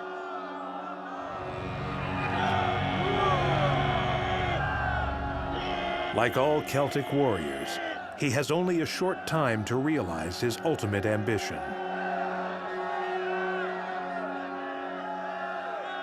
Well, that's the thing. We are talking about a very short period of time, in fact, where the Celts, as we can call them, were in offensive. It was the beginning of the so-called Celtic expansion, which took place from the beginning of the 4th century BC. We do not know what happened in the original territory. The original territory spanned across Central Europe, basically, the southern part of Germany, Bohemia, Moravia, and Slovakia and parts of Austria and Hungary. This is the area which is associated with the so-called Hallstatt culture from the early Iron Age between the 8th and the 4th century BC.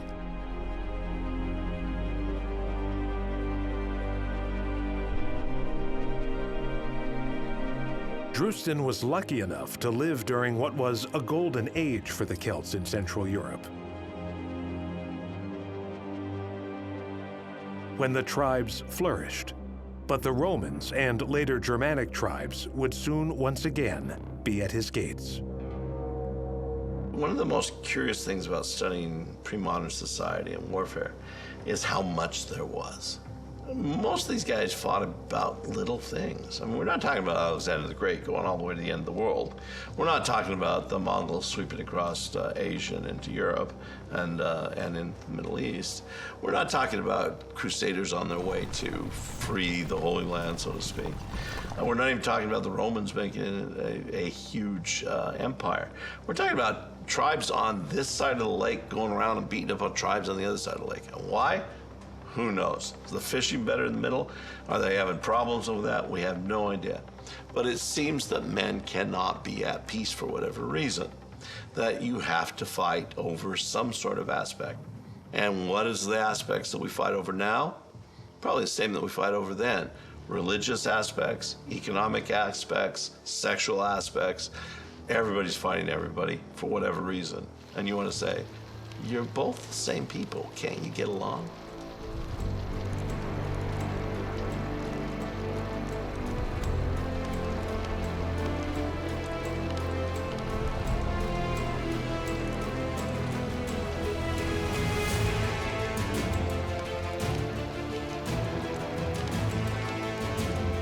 In a few years, the Celtic Druid presides over Drustan's initiation ceremony as chief. He has become tribal chieftain, not exactly by winning a scrap over the hero's portion at dinner, but by being more aggressive, more territorial, and more ruthless than his rivals. Let him revel in it, since he won't have long to enjoy it.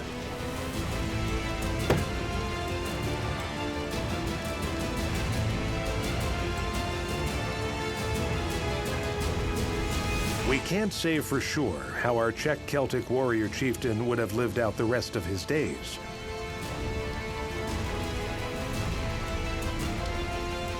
But we do know he would have defended his homeland to his very last breath.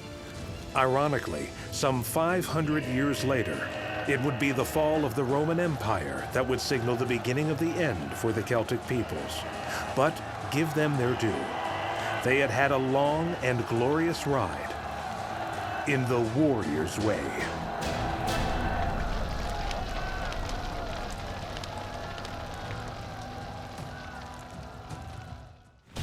My first wish is to see this plague of mankind, war, banished from the earth. The words of George Washington, leader of the Revolutionary Forces in the American War of Independence, and later, of course, first President of the United States. As horrible as war is, and even though Washington and other great leaders detested it,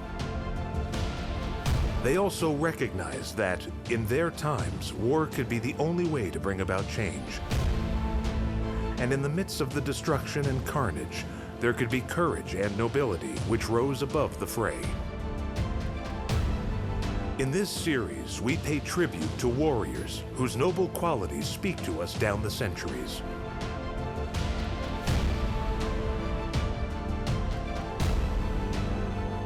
Whether fighting the good fight or defending a lost cause, they followed the warrior's way.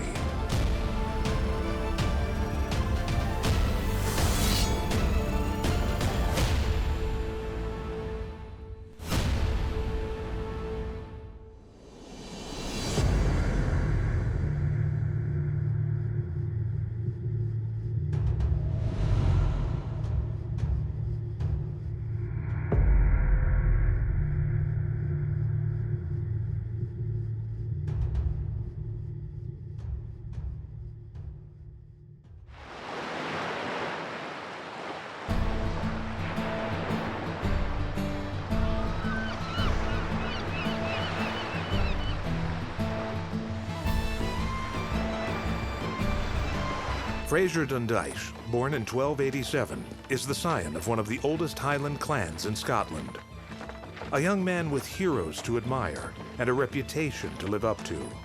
For Fraser and all Scottish clansmen, the warrior's way is a lifetime commitment.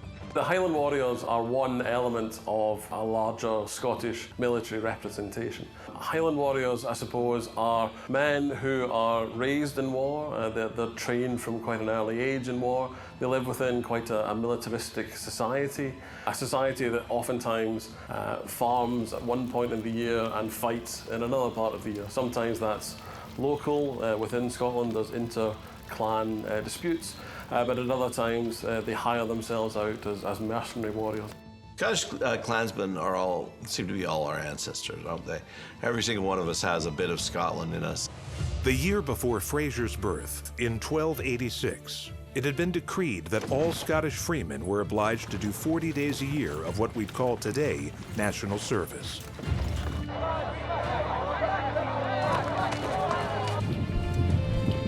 This obligation took in most social classes, including barons and thanes, the Scottish clan chieftains.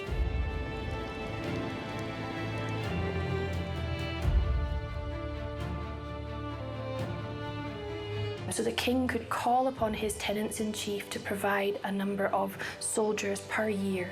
Now the common army could be called nationally, it could be called across the Highlands and the Lowlands. Sometimes it's called in a quite specific area within Scotland to solve an issue. So the common army could be about defending the kingdom on behalf of the king, or it could be about keeping the peace within the kingdom itself. The Army of Scotland is representative of the kingdom as a whole, but it's a select group, it's a chosen number of men. The Scottish warrior going to war for his independence, fighting like a proverbial warrior poet, whatever the odds against him. Through the mists of time, we glimpse his wild eyes and fiery red hair. And to the skirl of the bagpipes, we can hear his battle cry. Fighting his tyrannical oppressors, the scheming and conniving English kings and their court, outnumbered but never bested when it comes to courage, waving his two-handed sword as he charges into battle. It's an irresistible image. But is there a foundation of truth behind it? There is an element of reality in as much as the depiction of these men as warriors, as men who are, as I said, who are used to fighting, who have experience of fighting, who have been brought up where warfare is part and parcel of what they do. It's not all they do, but it is, a decent part of what they do, and they are prepared and ready to fight when called upon.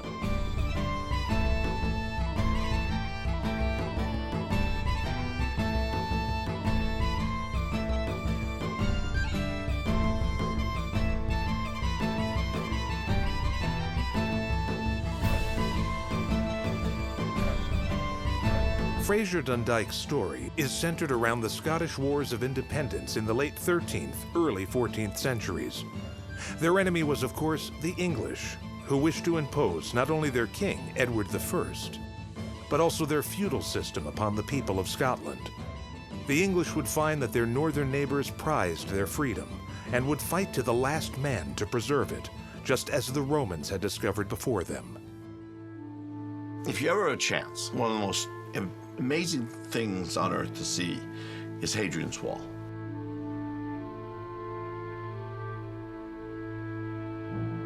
In its existence today, 2,000 years from when it was built, it still is this impressive structure that cut off all of Scotland, 70 miles long. All of Scotland. People walk it all the day, every day. You can go see the fortresses and how big and strong it was.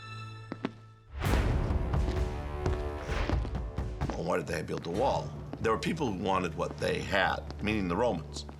The Romans were fearsome warriors. The Picts were good raiders, as all Scots were good raiders all the way throughout history. They would cross over a border very quickly, steal everything, and run back.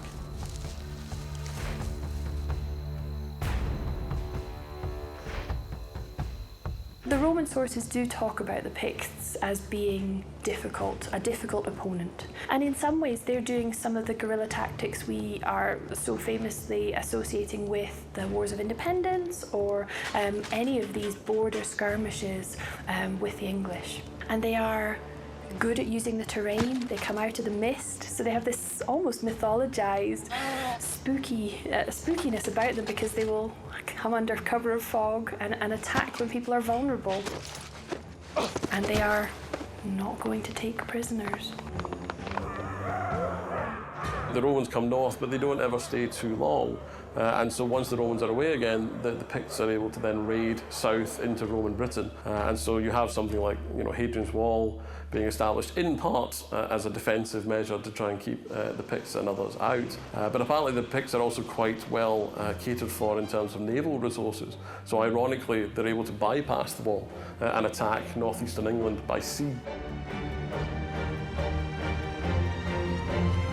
Hadrian's Wall certainly did not stop the Picts from raiding Roman settlements.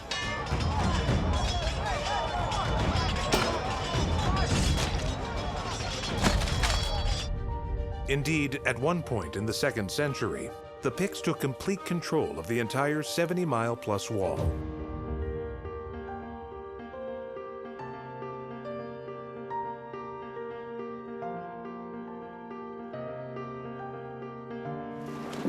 Later, even the Vikings approached Scotland with a degree of caution.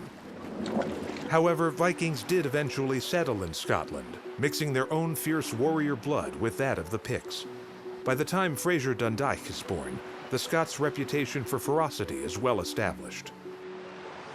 So, for example, we have a 12th century chronicler, Aelred of Rievaulx, and he's a Cistercian abbot. He's writing from Rievaulx Abbey in Yorkshire.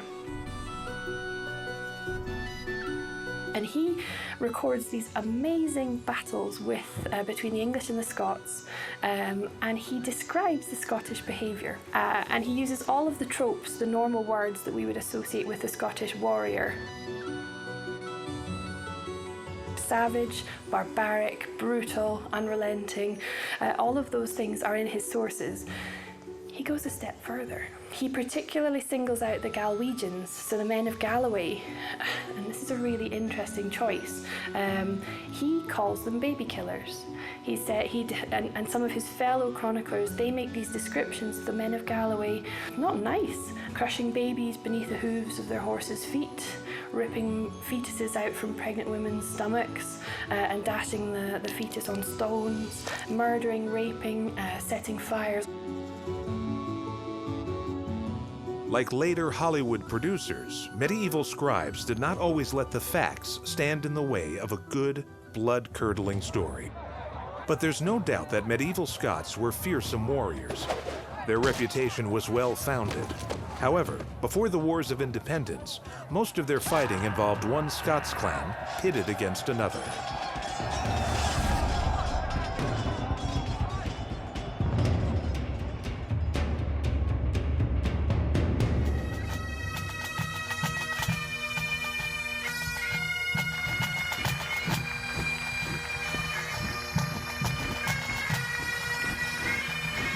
It was known as the Gathering.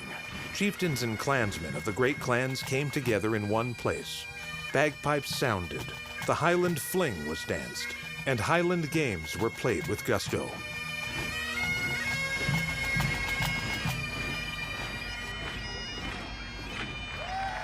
Contests, such as the tossing of the caber, where competitors see who can throw a 20-foot pole the furthest distance, and hammer throwing.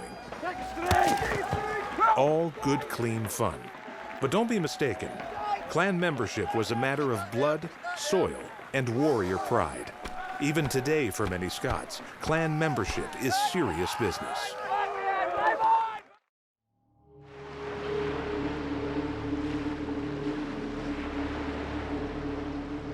For Fraser Dundyke, at large during the turn of the 12th and 13th century, clan membership was everything.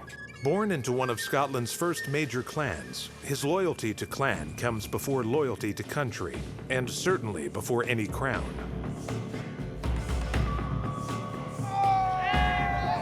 It all sounds very team-spirited, but Scottish clans spent much of their time fighting one another.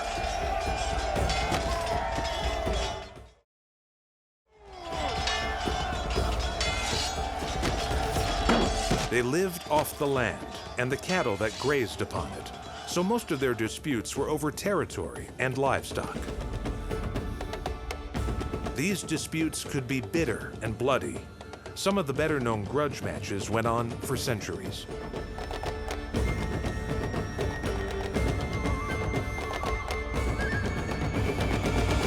Two of these were the Campbells and MacDonalds. We don't understand why. We really don't have any records. There's a lot of different mythical ideas that one cow was stolen here, or one person was raped here, or one person was killed here. Pretty much like any feud. It starts, and then it continues on because nobody will stop it. This one continued on for centuries. It's an excellent example, one of the longest lasting ones. And in fact, they still have a saying, never trust a Campbell, because of how the Campbell-MacDonald rivalry ended. Somebody like James VI is trying to solve what he calls his Highland problem. And so you get into the 18th century, you have the massacre at Glencoe, which is one of the more infamous ones, where the MacDonalds lets the Campbell agents in and put them up for the night and give them hospitality, and then the Campbells murder them in their beds. This was the bitter end of a clan feud that had begun in the 13th century and lasted at least 500 years.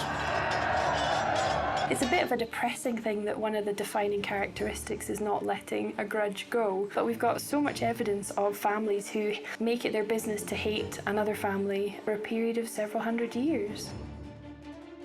So quite simply, the dispute between the Campbells and the MacDonalds is about power and proximity. They are neighbouring clans in the West Coast.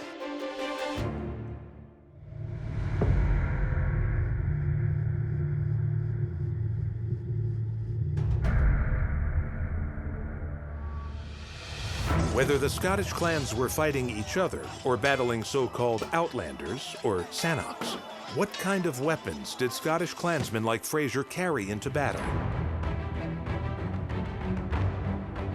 But the Scottish culture, especially the Highland culture, is for valuing speed and tactics over brute force and sheer volume of weapons. We like to have this notion of the Scottish warrior who is armed to the teeth, the knife hidden in the sock, and extra things that could be brought out into battle. And it's certainly the case that most soldiers, most warriors are going to be having more than one weapon.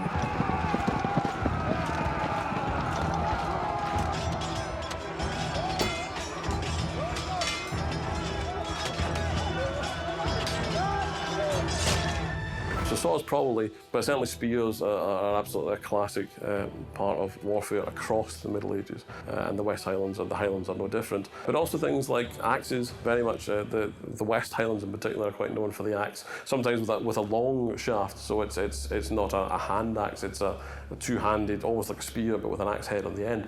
The Lochaber axe is probably one of those types of things, and so with a longer reach and ability to do more damage.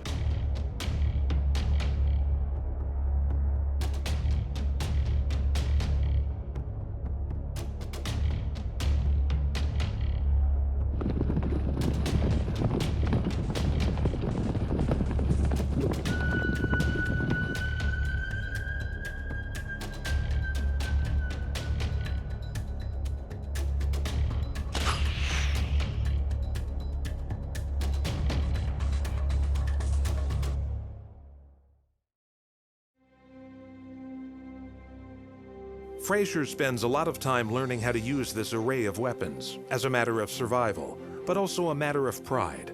It's not difficult to see how a pike could inflict mortal wounds. The Scots carried several variations on the pike. There was the flail, the glaive, and the Highland halberd, also known as the Lochaber axe, essentially an axe on the end of a long pole. These were weapons capable of felling an armored knight from his horse with one blow. Pikes were central to a Scots battle tactic known as the schiltron. Foot soldiers carrying pikes formed a rectangle or oval, their weapons tilted outwards, so as to present a sharp fence to attackers. So the schiltron is a very exciting piece of technology, and it's a very successful tool in the Scottish arsenal. It requires incredible precision and training. The schiltron needs to be drilled in order to be effective, and it's like the Anglo-Saxon shield wall or the Roman phalanx. It requires on-the-group functioning and not breaking down. So it is very difficult to penetrate at close quarters. Any Scots warrior who was really armed to the teeth probably had to bring his own weapons.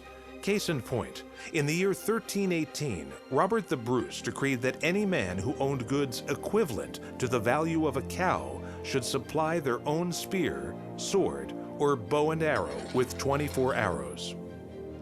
As for his attire, in the Hollywood history of Scotland, the warriors who fought with William Wallace and Robert the Bruce were all wearing kilts. But is this another case of not letting the truth get in the way of a good story?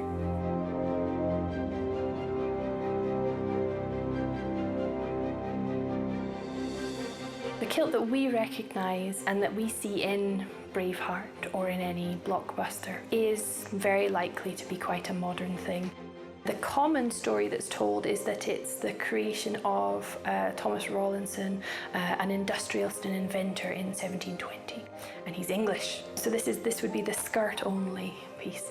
What we know is that in the Highlands, people are wearing a plaid, that it is a much longer and larger piece of material, and that it's designed to be able to protect people from the elements. And if you think about where they are, bare legs is not necessarily going to be very nice, especially at night. So to have a longer piece of equipment that you can drape round yourself and stay warmer is going to be an advantage.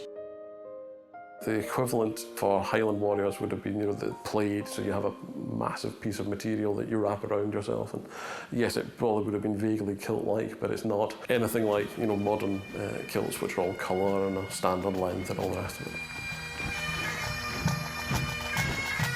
The use of different patterns, tartan, to distinguish one's clan was something that came later, in the 17th century.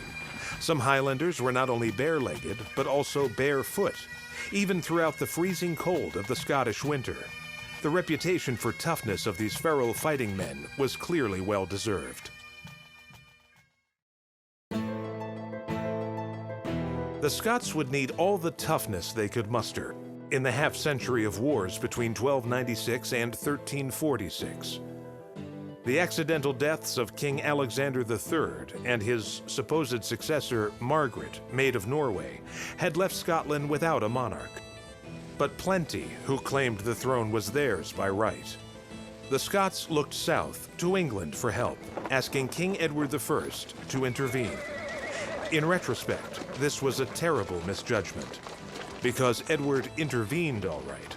He placed a puppet ruler on the Scottish throne and began to rule by proxy, demanding higher taxes and troops for his war against France.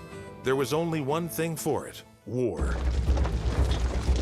But in taking on the English, the Scots would be facing off against what was probably Europe's most formidable fighting force.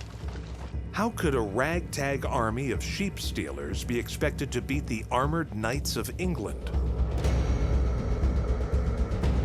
The Wars of Independence are absolutely a very fascinating thing because there is this sense of a purity of a cause. It's fighting for independence, fighting for freedom is universal. It's something we can all relate to. At the beginning of the wars, I don't think things looked great for the Scots. England is a much bigger country. It is a much wealthier kingdom. And as a result of that wealth and a result of that landed wealth, it's able to produce a lot more soldiers. It's able to produce a lot more knights. So you have far more men who are well armoured, who are mounted. You know, England can summon a couple of thousand knights, whereas Scotland can summon a couple of hundred if it's lucky. England can call upon resources from different territories that are part of the wider English realm. So England is able to call on troops from Ireland, from Wales, who come with their own specialisms. And so the English military machine is quite an advanced thing. It is a powerful thing, and the English can raise huge armies. Every good story about freedom fighters requires a villain, and the English invariably managed to supply one. King Edward I had two nicknames in his life. Longshanks, because he stood at around 6'2", very tall indeed for that time. And the second one was the Hammer of the Scots.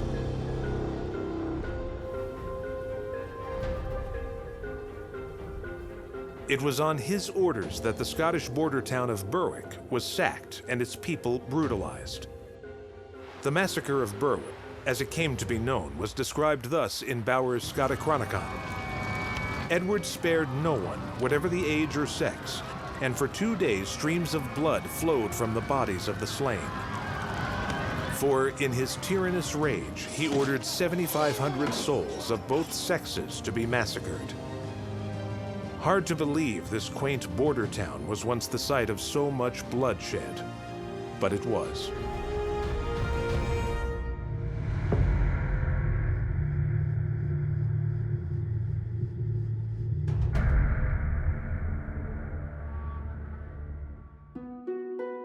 If ever there was a time for heroes, this was it.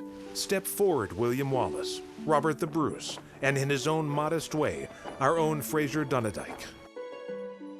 In the 19th century, this impressive monument to William Wallace was built atop the rock of Abbey Craig near Stirling. The Scots and English had long since made peace, and all could admire the bravery of this most impressive warrior. Like Edward I, Wallace was a big man, around 6'4" in his case, and a hard man, by any standards. William Wallace was a thug. He was a rebel, he was a thief, he was probably a madman. His rebellion gets going primarily because he's successful at unifying certain other madmen, certain other thieves, certain other thugs go against the English, and because they have this great victory at Stirling Bridge. With his lightning raids on the English, William Wallace did much to restore his people's pride and the dream of an independent Scotland. Around a year after the massacre at Berwick in 1297, William Wallace had gone a long way to driving English forces from Scottish lands.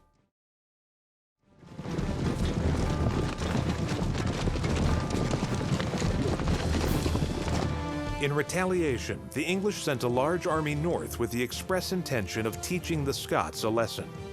But it was they who would be schooled. William Wallace and his allies knew they were outnumbered, but if they could choose the terrain, they might have a chance against the English.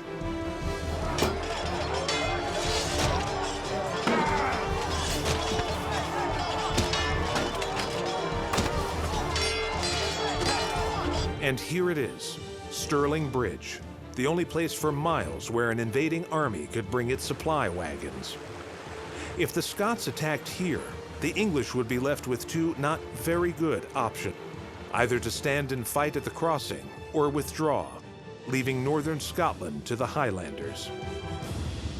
So the Battle of Stirling Bridge is an excellent example of where the Scots can really excel, because they size up the geography, they make a stand at a very strategic point, and they wait. They don't go and rush to meet the English. They wait around the corner behind a hill, and they are poised and ready to flood down as quickly as possible and massacre them.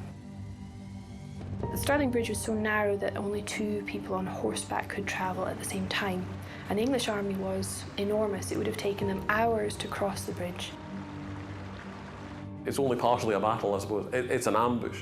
The Scots secrete their army in a wood, in a forest largely, so that they're hidden mostly from view, and they let the English army start to cross this bridge at Stirling.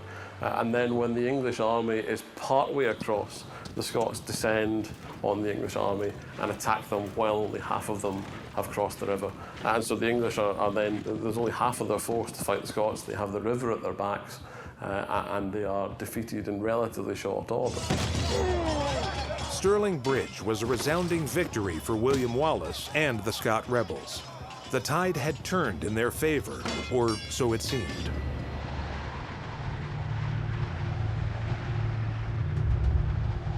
In the wake of Stirling Bridge, the Scots go and raid into England, threatening even somewhere like York.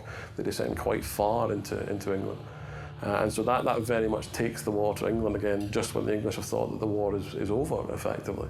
Of course, the English will come back, but for that kind of short period of time, the Scots seem to have the upper hand. King Edward was not going to tolerate this rebellion for long. Less than a year later, in July 1298, the English would have their revenge on Wallace at the Battle of Falkirk. And this time, it was they who made use of a tactical advantage, the longbow. Scots get lured onto marshy ground in Falkirk, rather stupid maneuver by William Wallace, that where Edward is able to lure his major portion of the troops into ground that they couldn't move across very effectively, and then Edward stood back with his longbowmen, and they launched arrow upon arrow upon arrow onto him, and they were poorly armored and thus completely defeated rather quickly. This is a very different battle from Stirling Bridge. This isn't an ambush, this is a proper set piece. And the Scottish army at Falkirk, Wallace decides to put the Scots into a series of divisions called schiltrums. And so you have your infantry in a large body, all armed with spears, and those spears are then pointed out the way. And so it forms something like a hedgehog, so that the English cavalry, if it attacks those standing groups, can't break through. And indeed, the horses and the knights will hit the spears before they ever get to the soldiers. And this is what happened. The English charge time and again against the Scottish divisions, but without any effect, and the Scots are holding firm, and it looks like it might be going the Scottish way. But at that point, Edward I makes the decision to withdraw the cavalry and bring forward his archers. And the archers then proceed to pour missile fire into the Scottish divisions. And the Scottish infantry are not well enough protected to withstand that sort of attack. Once the English longbowmen created gaps in the Scottish defenses, their cavalry swept in, and the Scots turned and ran for their lives. William Wallace would remain on the run for nearly 8 years before he was betrayed, captured, and taken to London to be tried for treason in 1305. He was sentenced to death, but the execution was barbaric, even by the standards of the day. After being dragged naked through the streets by a horse, Wallace was hung. Then, while still alive, he was eviscerated, castrated, and finally beheaded, drawn, and quartered. His head and body parts put on display to discourage anyone else with similar ideas of rebellion. But for the Scots, being the contrarians they are, it had the opposite effect.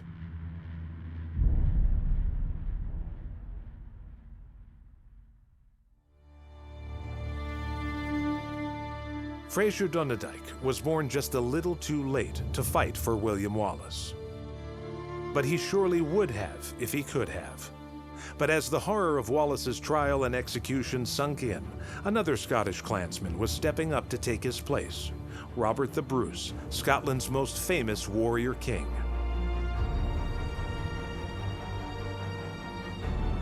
To fight for Robert the Bruce in the cause of freedom becomes Fraser Dunderdijk's greatest ambition.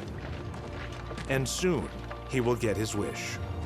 Robert the Bruce is held in even higher esteem than William Wallace because he had a successful, decisive end point, and because he became king. So he gets all the credit for ending civil war, for restoring business as usual in Scotland, and for ending this English incursion into Scottish affairs.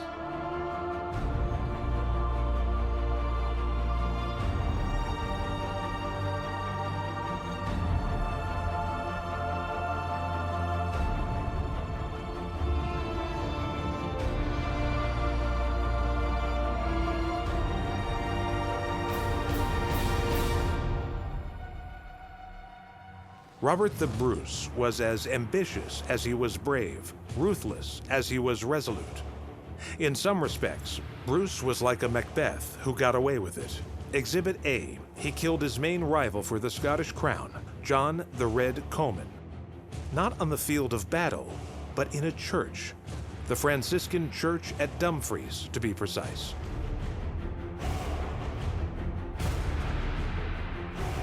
So what we do know is when Robert Bruce is meeting John Comyn, they're meeting to make an alliance, to have peace. Everything looks pretty good, and then suddenly Robert Bruce pulls his dagger and sticks it right between Comyn's ribs and kills him.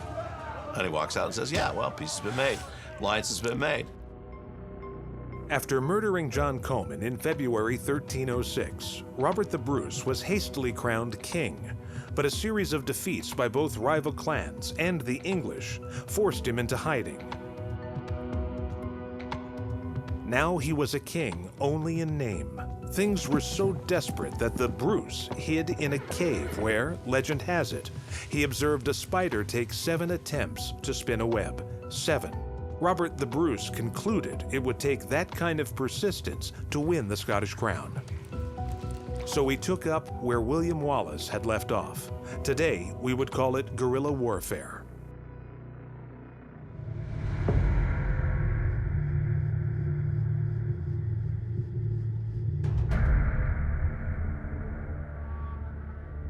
In their battle for independence against their hated English overlords, the Scottish clans are determined to follow the example set by their fallen hero, William Wallace, and pursue guerrilla tactics to demoralize and deplete their enemy before confronting them on the battlefield.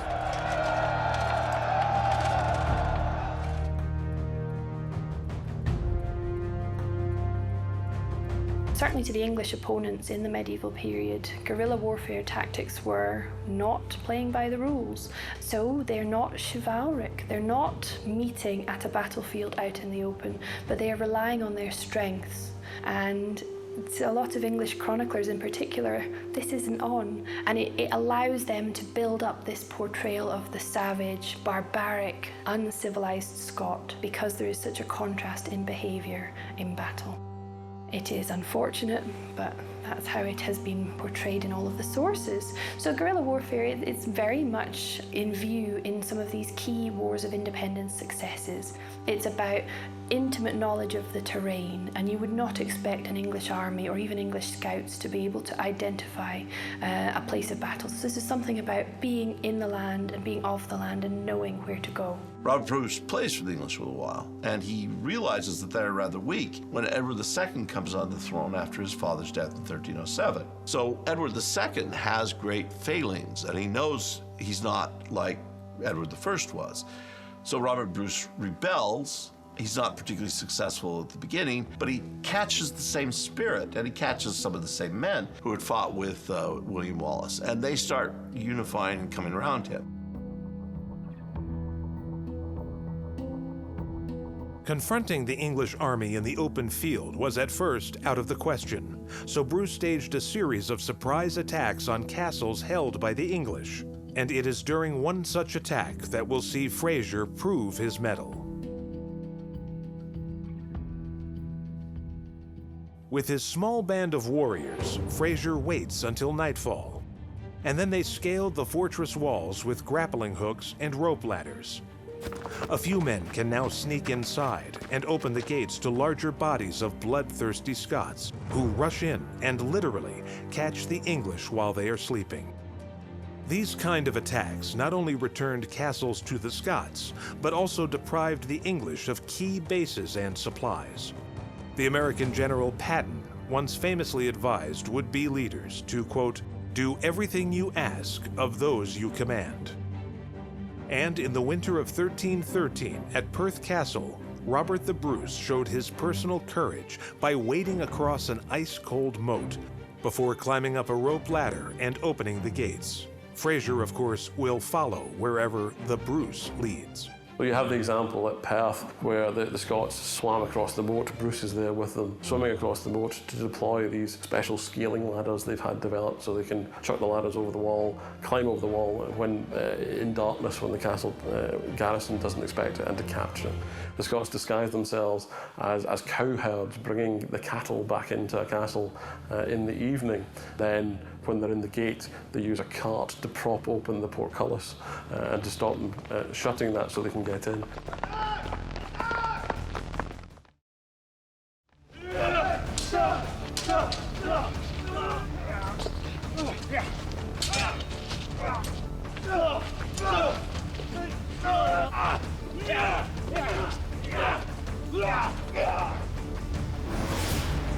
Another classic clan warrior tactic was to raid English troops while they were on the move, cutting off groups of soldiers before laying waste to them. The Scots lived off the land, meaning they had no baggage train, whereas the English supply lines were vulnerable to attack.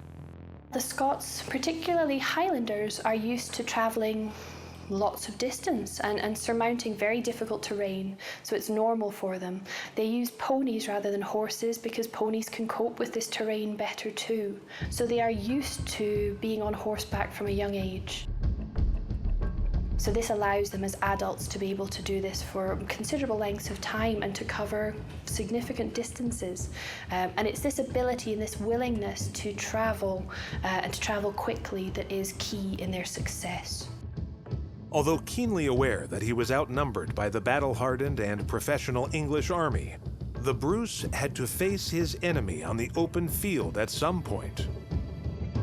Whenever possible, he would choose the terrain, preferably with a river or marshland between them and a forest behind him, the ideal spot to await the English attack. Robert the Bruce's first major victory in pitched battle was in May 1307 at Loudoun Hill. The site for the battle had been prearranged, following a challenge by the English commander.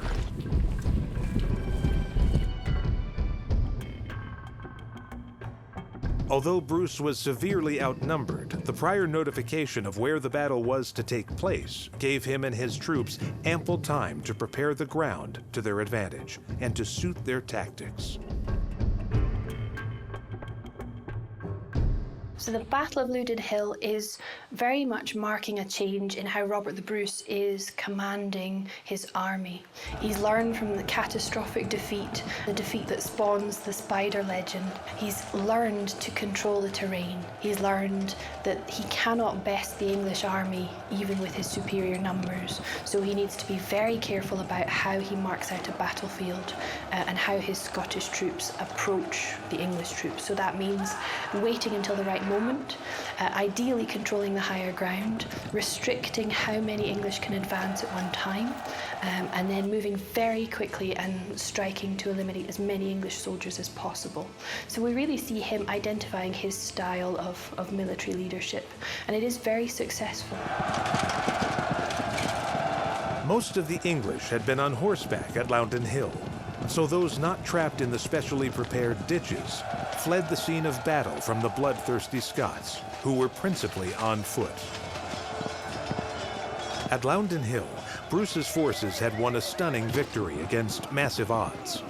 This would give them the confidence to finally strike at the heart of the English military machine.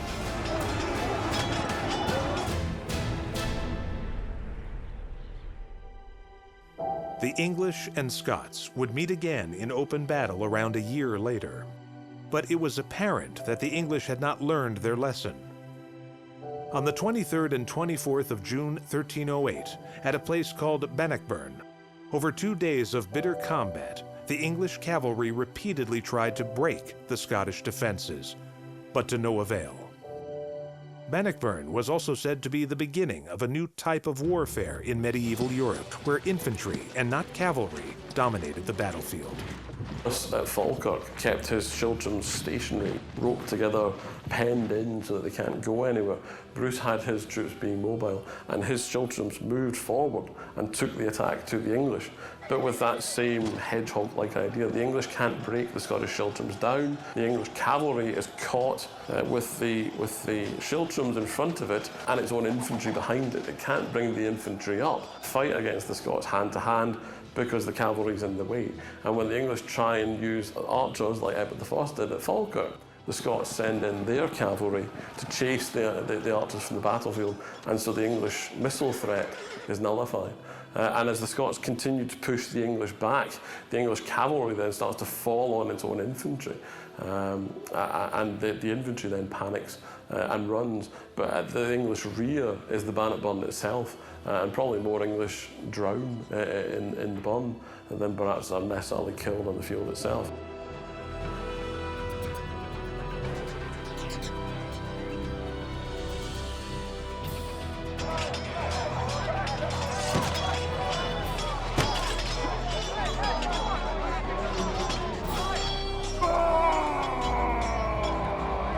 "15 years after Bannockburn, Robert the Bruce, Scotland's greatest warrior king, died of natural causes. And then, just as he had wished, his heart was carried into battle to inspire the Scots onto acts of bravery. This, rather than Wallace, was the beginning of the Braveheart legend.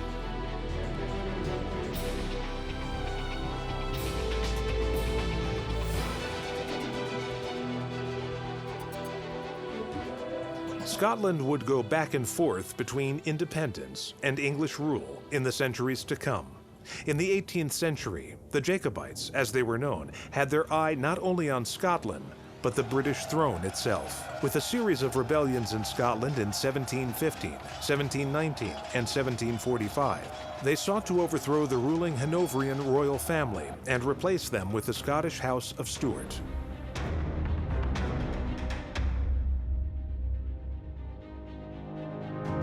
Like their medieval clan forebears, the Scots rebels of the 18th century would supply history with their own share of heroes, tragedy, and romance.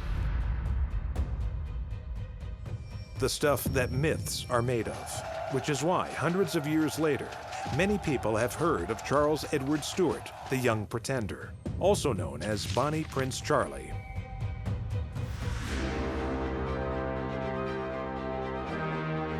After some initial successes, Charles Stuart's army of Jacobite rebels faced the English at the Battle of Culloden in 1745. This was to be the last ever pitched battle fought on the British Isles.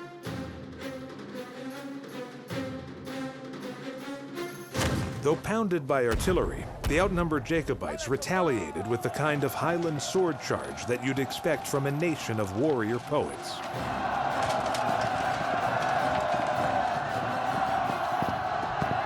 But this time, the English line held firm. The Jacobite army was routed, and the Bonnie Prince escaped to the continent. After the battle, wounded Highlanders were bayoneted where they lay, and any fleeing soldiers hunted down and murdered. A period of brutal repression followed in the Highlands. The wearing of the kilt and playing of the bagpipes was banned. The English tried to break up the old clan system entirely, but though they might suppress their traditions, they would never break the Scots' warrior spirit.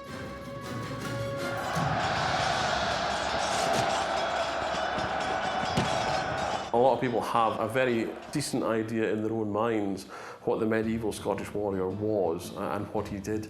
But also then, as I said, that development of Scottish warriors throughout the later medieval period and the early modern period, where the Scots start to export themselves physically as mercenary warriors, as soldiers who could be hired, who can be used, who can be counted upon to fight when others may have run away. You know, they will fight no matter the conditions, as long as they're paid, as long as they're fed, they will do as they're told. And they develop a reputation for being dependable, for being solid, for being brave and resolute, and being able to fight wherever they're required.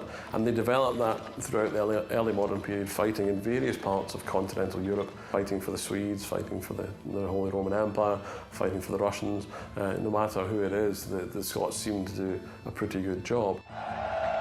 Over time, the Scots developed a reputation as being ferocious combatants. It was an image that had substance, but the Scots also knew how to play up to that image.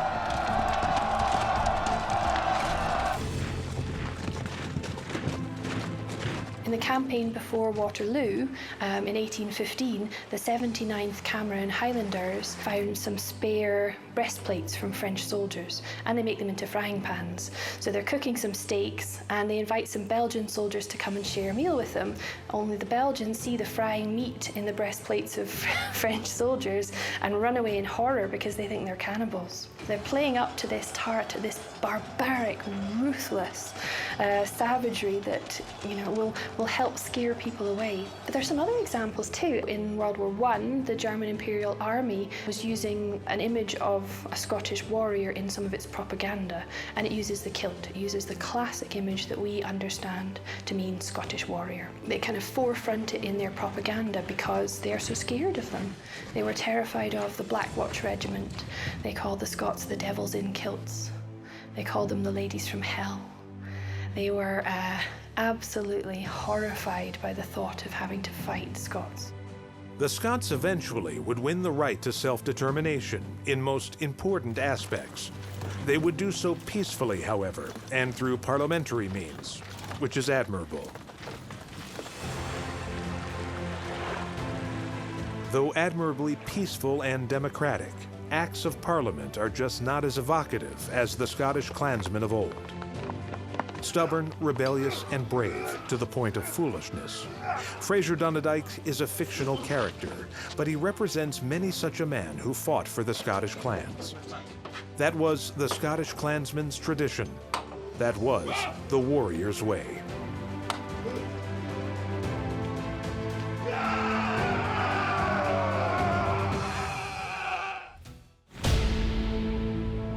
I hate war as only a soldier who has lived it can, only as one who has seen its brutality, its futility, its stupidity.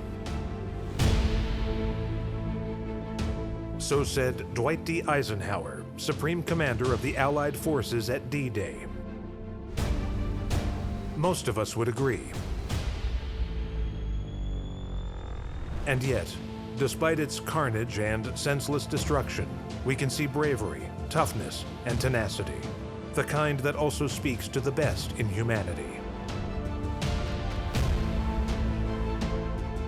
In this series, we pay tribute to warriors, men, and sometimes women, whose stories speak to us down the centuries. Whether fighting the good fight or defending a lost cause.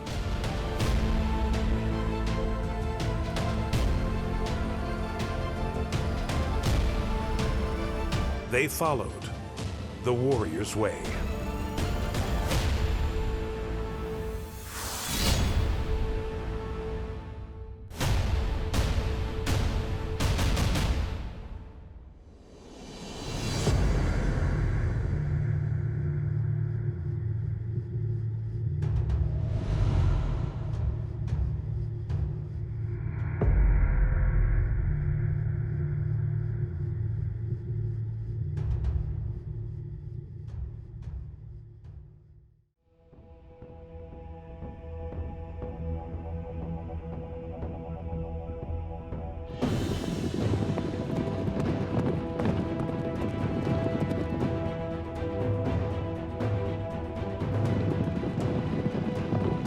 The Mongol warriors were as feared as any soldiers have ever been. The Mongols, on the attack, showed no mercy. What must it have been like to fight alongside these tribesmen from the Great Steppe, to have been part of one of the greatest armies in history, the Mongol Horde?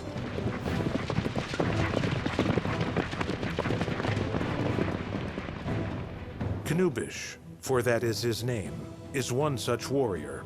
A Mongol cavalryman, Knubish has had a tough childhood even by Mongol standards. The name Knubish actually means not human and was once a popular Mongol name, since it was believed that it would protect the child from evil spirits.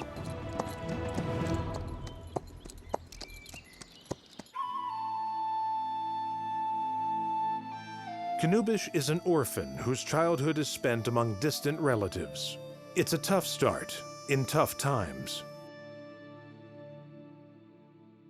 In some respects, his backstory is like that of the greatest of all Mongol warriors, Genghis Khan, who lived around 180 years before the time of Knubish.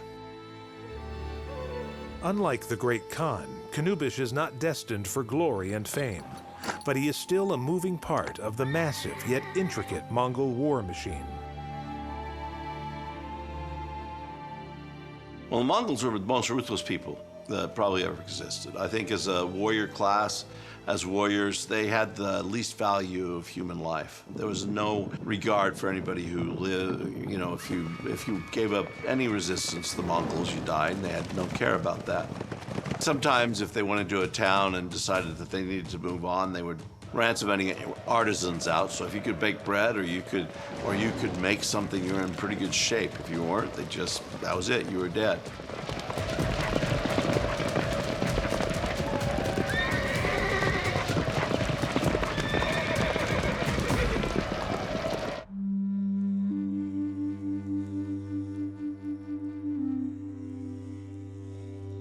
Genghis Khan's cry of "feed the horses" might sound innocent enough, but those very words, "feed the horses," were the Mongol army's signal to slaughter, rape, and pillage a civilian population.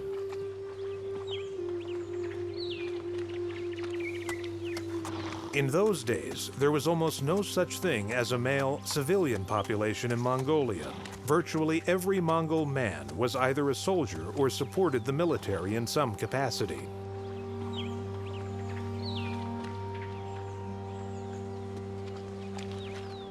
Being a warrior was a way of life and a highly disciplined one.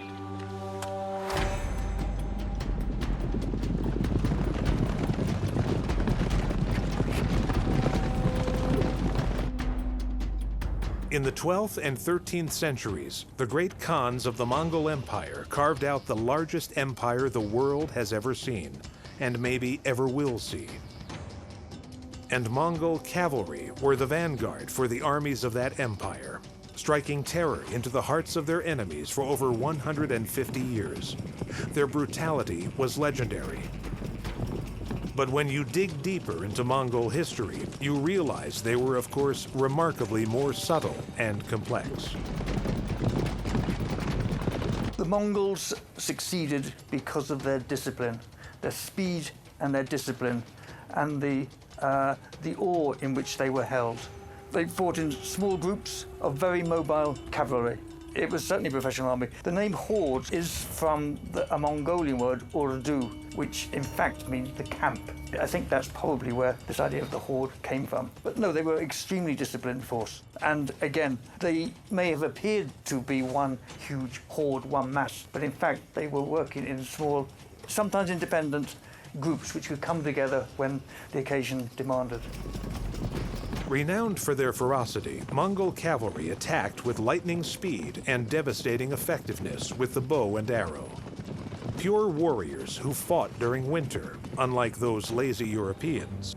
They were the fighting force that spearheaded conquest of the largest ever empire by landmass in world history. The Europeans called them devils when they were first confronted with them in the 13th century.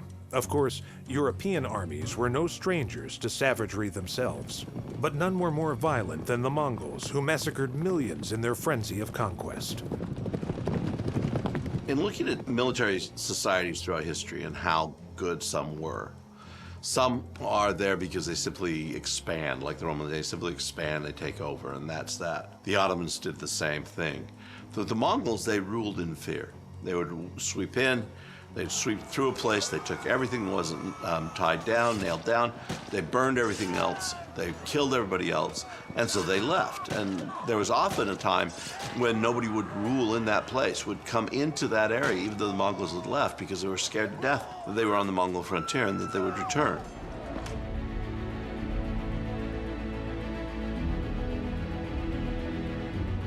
There is no doubt that to ride with a Mongol horse soldier, Knubish would have to be a trained killer, willing even to commit what today would be considered war crimes. But let's not forget, these were warlike days.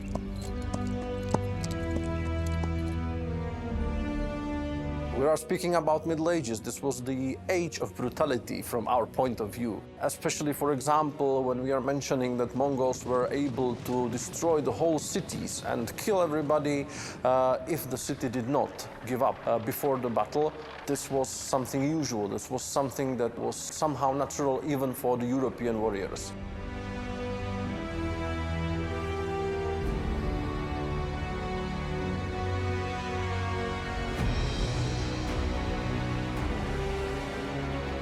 They deliberately encouraged this reputation. They encouraged this. Why? Because it was a method of being cruel to be kind. People were so in awe of them and so frightened that they, in fact, often surrendered without a fight.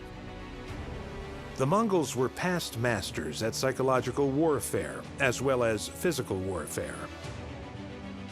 One story about Mongol brutality which persists is of the pyramids of decapitated enemy skulls the Mongols were said to have built.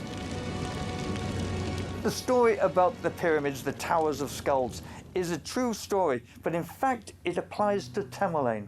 Now, Tamerlane is often associated or often connected with the Mongols, but strictly speaking, he was from a different era and from a different armies. He rose to power after the fall of the Chinggisids, after the empire basically fell, and his aim was to recreate the emperor of Genghis Khan, and he was known for his ferocity, for his cruelty, and for these pyramids of skulls. Said on fairly good authority to have stacked 55,000 skulls in a heap after he invaded India. Brought back some 55,000 carts of gems and jewels and gold and all sorts of things. But in doing so, he killed masses of numbers of people. Tamerlane captured the Ottoman Sultan, Bayezid I, and used to cart him around. Bayezid finally beat his skull until his brains poured out, and he died of suicide, which would have been, for an Ottoman Sultan, the greatest of humiliations. And Tamerlane seemed not to have bothered at all. Just buried him along the way. That was it. The Mongol hordes maintained their reputation for savagery and brutality for over 250 years. But what was it about these mounted marksmen that made them such effective warriors? How was a relatively small army of cavalry and foot soldiers from the steppes of Eurasia able to conquer most of the known world? The key to the Mongols' success in battle and in building their vast empire was their unique relationship with the animal at the heart of their culture and way of life, the horse. Their chief means of doing so was the horse, and actually not even a horse, we'd probably call it a pony. They were rather small. And the Mongols developed a society around them, especially a military society around them.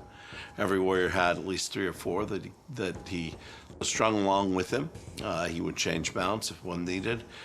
He would eat the horse when it tired or died. He would drink the mare's milk when he was thirsty, and he would use the saddle to cook his food, place the raw meat in between the horse and the saddle, and probably wasn't the most tasty of delights, but seemed to exist that way.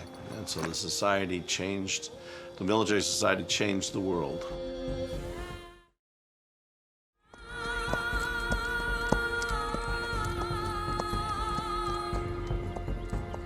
It's said that children could ride a horse before they could walk. We don't know if that's literally true, but it could well be. So I think this combined with their discipline is why they were so effective. Well, again, I mean, they're famous for their small, very powerful bows, which they could famously fire behind them. They could turn in the saddle and fire behind them. And this is, again, is an art they would have learned from very young. There has likely been no rider of horses in the world that surpasses a Mongol warrior at his height. The Mongols had small ponies. They knew how to pasture them. They knew how to herd them. They knew how to feed them on the march. They knew what they needed to eat. They knew how much water they needed. They knew how to use every facet of the horse if it was living, and they knew every facet of the horse if it had died. They understood there was, the Romans saw their precursors, the Huns, they saw them as men and horse together, not as separate individuals. And I think the Mongols have that similar idea later on. We can talk about knights and their horses, we can talk about anybody and their horses, and they do not match like a Mongol and his horse does. He could live on that horse, he could sleep on that horse, he could shoot arrows off the back of that horse, he could conduct cavalry raids off that horse, and he also knew when to simply get off and pasture and sleep next to it.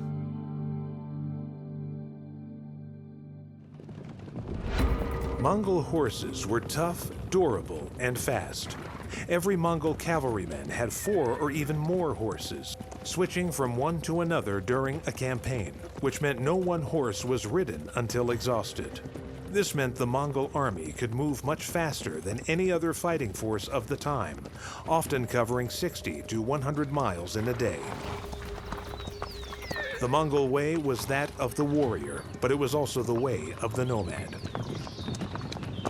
The nomads usually tend to have a particular style of war. Of course, they were using their horses, which means that they were mounted warriors. They were able to move from place to place with a high speed. They were using bows or spears, which means that they were able to surprise their enemies. They could fight, they could pretend that they are escaping the battle, but on the other way, they were able to turn around very swiftly and surprise the enemy with a sudden impact, even after a very long period of escape.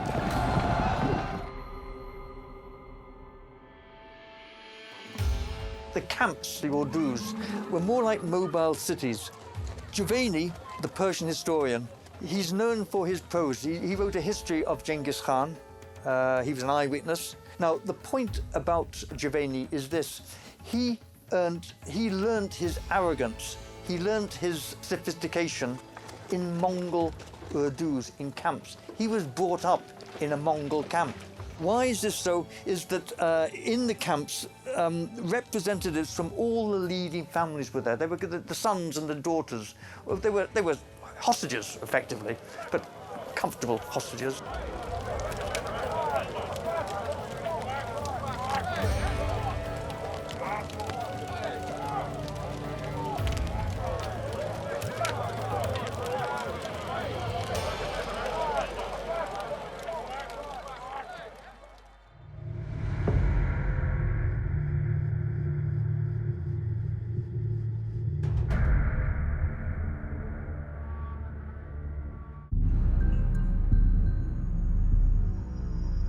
History and peoples are always more complicated than the stereotypes. Travel to Mongolia today, and leaving the modern and developed capital Ulaanbaatar behind,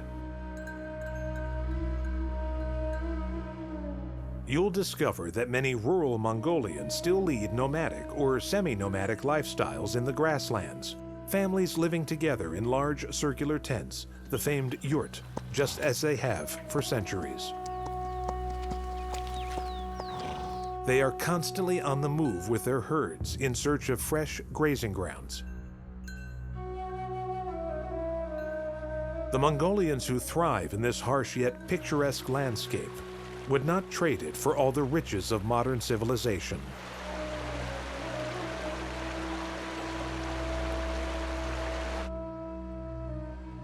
Perhaps you need to sit around a campfire on the Great Steppe, sipping Mongolian milk vodka under a blanket of stars to truly understand.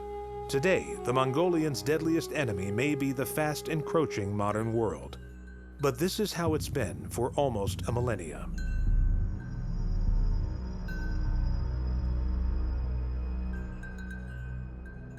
Knubish understood it, and he is from 800 plus years ago. Some people are born loners, and he is one of them. Then again, he is never quite alone. There is almost always one of his horses for company. What puts the Mongol on top of the warlike societies is probably that they were, from the birth to the old age, organized as an army, even in simple and usual aspects of their life. They were really taught to fight since they were kids. Knubish would have been trained from boyhood to fight, ride, and shoot. Shooting arrows from horseback is the defining characteristic of a Mongol warrior. But what weapons were used in close-quarter combat? The Mongols were great horse archers. That's what made them. All-step archers were really good horse archers. The Mongols seem to have been able to twist in their saddle and to shoot their arrows off the rear of the horse, thus not having the head of the horse ever distract them. This made them greatly accurate. It also endeavored them to continue to shoot arrows while the horse is riding. That gave the Mongols an advantage over anybody who was stayed in one position or could not chase them and do the same.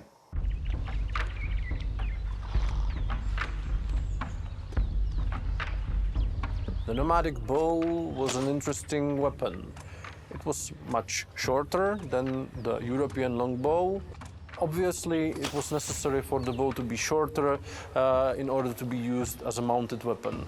Nomads were able to fight even behind their back because they were able to stand in their saddles and they were able to shoot behind them, which was key for example, the pretended escapes.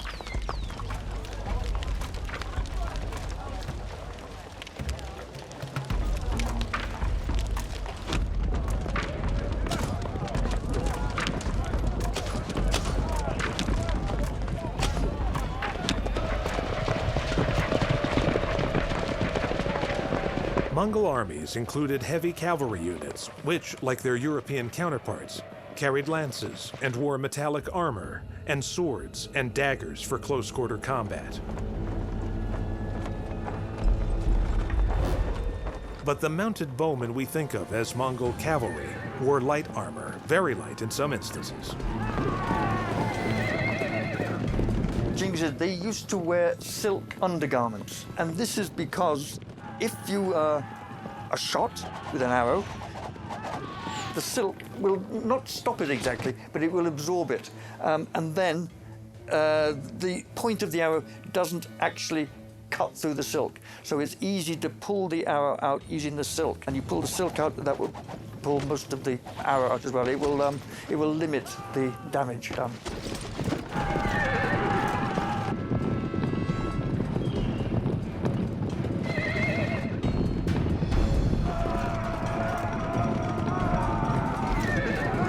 They wore the silk, and they wore it well as defensive armament, even if it could not compete with greatest of iron armors that were in the world. It still had a wonderful ability to stop an arrow before penetrating and dirtying a wound enough for infection to set in. We've got interesting stories about Mongols living for a very long time being wounded with things that should have killed them otherwise. And I think one of the conclusions that historians have come by is that the silk is particularly strong, but also particularly hygienic.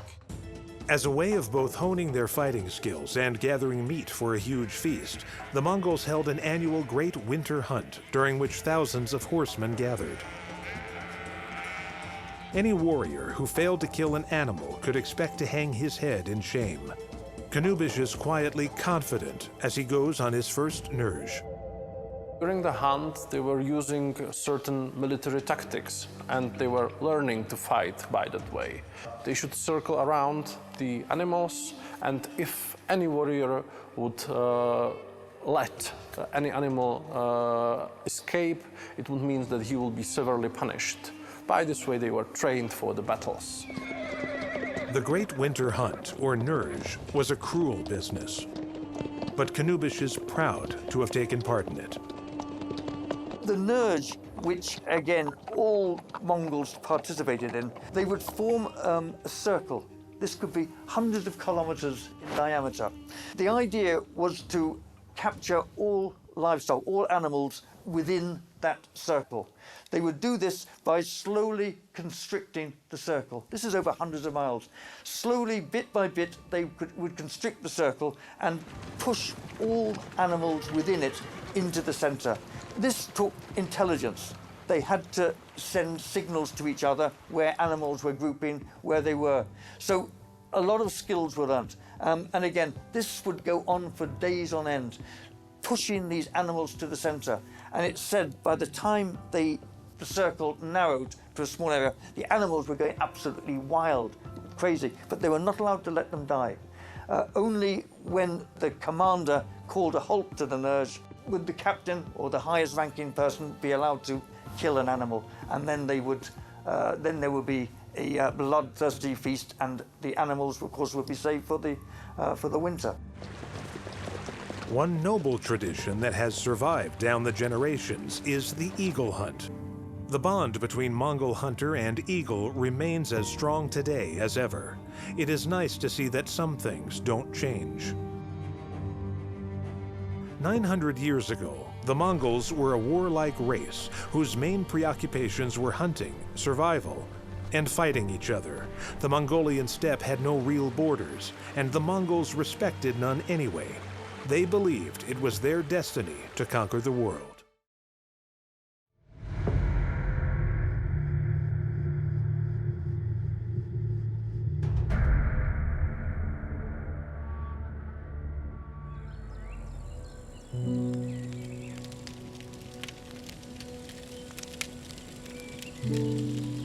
But if they were ever going to conquer the world, they would need a leader.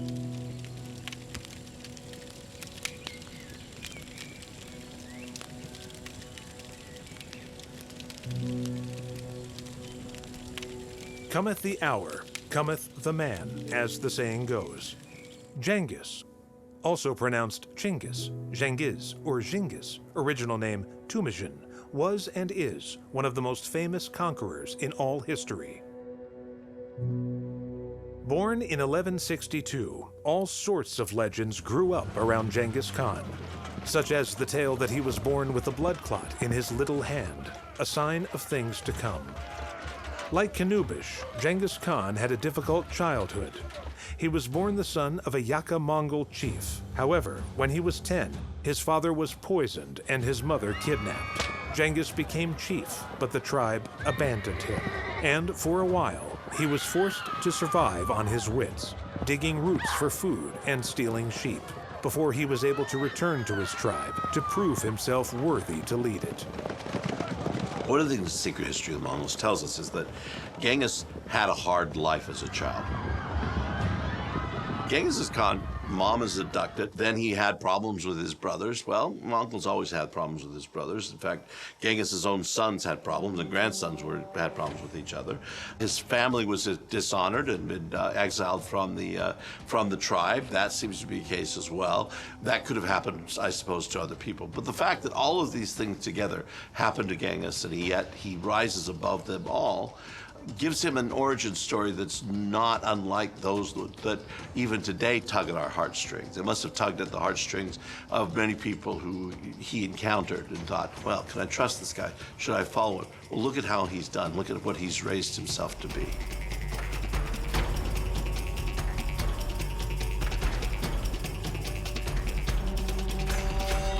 Genghis Khan's first historic feat was to unite the warring tribes on the Great Steppe into a unified Mongolia.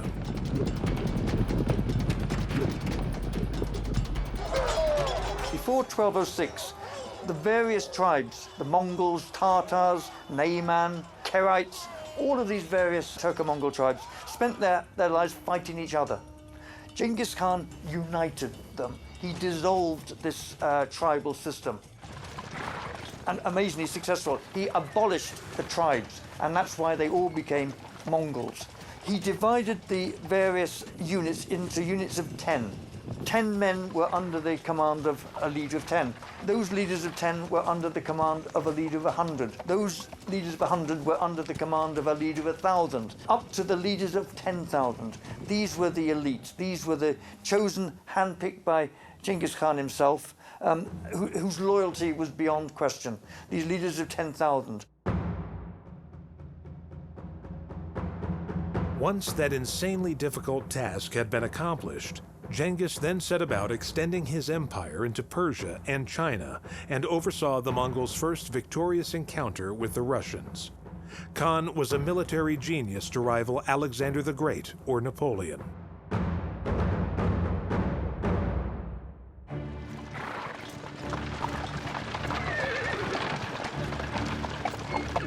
Genghis Khan's military genius could quickly adapt itself to changing conditions. A good example, when he set out on his trail of conquests, practically all his troops were cavalry. This was fine when it came to defeating other armies of nomads, such as rival Mongolian tribes.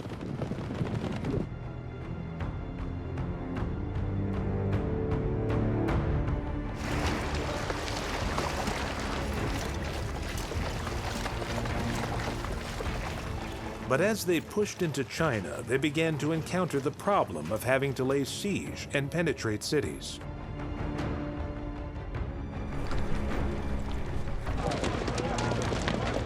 Genghis Khan captured some enemy engineers and offered them a choice between a slow and painful death or serving in the Great Khan's army.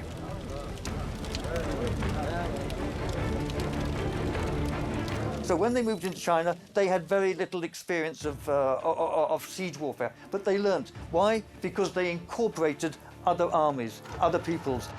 It wasn't long before the Mongols were able to lay siege to large cities, using trebuchets, siege towers, catapults, burning oil, and all the machinery and techniques of siege warfare.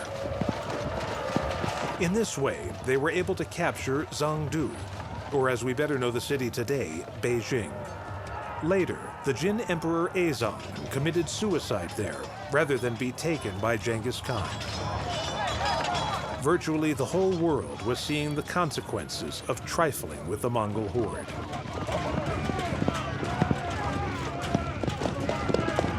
Ultimately, Genghis Khan came to rule an empire which extended from northeast China to the Caspian Sea, in total an astounding 28 million square kilometers. But all things must pass.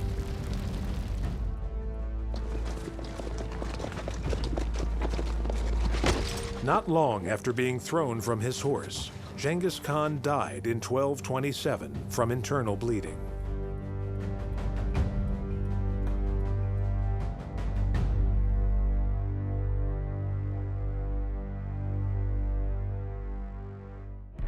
Even without Genghis, the Mongols were able to continue his warrior tradition. They were smart enough to know they didn't know everything. They had no hesitation copying from the Persian or the Chinese art of war. It was the Chinese who introduced them to gunpowder. Historians have for a long time resisted giving the nomadic peoples the credit for using and diffusing gunpowder. But it seems to be our only conduit between the East and the West, is the Mongols. Historians have now gone back through, and especially looking at those campaigns in the early 13th century, and recognizing that the Mongols did use gunpowder weapon. They used it as a very crude bombs. They used it as flamethrowers. They would attach it, and crude bombs, not very efficient bombs. They would try to, for example, put these bombs underneath walls and blow them up. But again, they weren't that efficient. But certainly, gunpowder started to be used, and the Mongols started to use it. With gunpowder, the Mongol armies became even more fearsome adversaries. Brutal, by all means, yes, but they were also clever tacticians, skilled cavalrymen riding swift horses. The Mongols were capable of all sorts of quick, nimble maneuvers that would catch their foes off guard. The Mongols' repertoire of maneuvers included ambushes, hit and run, and wave attacks. Then there was the so-called feigned retreat, in which the Mongols would fake defeat and flee. The enemy would follow and be led into an ambush. One of the most famous techniques was the feigned retreats, and this worked again and again, even though they became famous for it. They would often pretend to give up. They wouldn't surrender, they would just turn and flee. And without fail, the armies would chase, they would call them cowards, and of course this was a technique. They would simply move the battle to a different location, more advantageous to them. And then they would suddenly turn and ambush the pursuing army. Naturally, these kind of hairpin turns as part of battle strategy were based on reliable sources of information. And it is the mission in life for Knubish to be part of the Mongols' 13th century intelligence network. Because the Mongols deployed networks of scouts and spies, men like Knubish, these messengers were vital. Before mounting a major attack, the Mongols would spend months scouting enemy defenses, supply lines, and possible escape routes. It was the practical application of what the Chinese philosopher Sun Tzu wrote in The Art of War. Every battle is won before it's ever fought. Mongols were using a lot of elements of psychological warfare. Especially they were trying to pretend that their army is much bigger than it really was. They were, for example, mounting their slaves or wives or kids, or even just taking the horses without riders together in order to look much numerous. They were using the branches of trees in order to produce enormous clouds of dust. This way they could somehow surprise their enemies, and they could also appear from an unexpected place because of the dust, because of the element of surprise, and because of the speed of their horses. In our story, Knubish is made a messenger and scout in the Mongol army, which suits his disposition just fine. In many ways, he has always felt closest to animals. The eagles that he has hunted with since he was a boy, the horses that carry him on his way and never complain or make fools of themselves when they drink, like some humans he knows.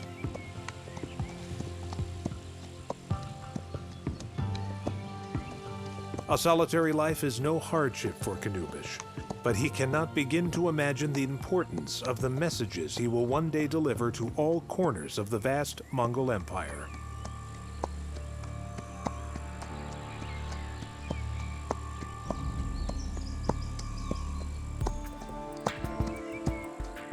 Mongols were using a very sophisticated system of messengers or envoys. It was, let's say, the key organization of their vast empire. They really need to travel or to send messages from place to place very swiftly. By this, they used certain stations where the envoy could change the horse and travel with the swiftest speed as it was possible. By this way, even hundreds of kilometers could be crossed during one day. Of course, every envoy had the same military training as a usual warrior.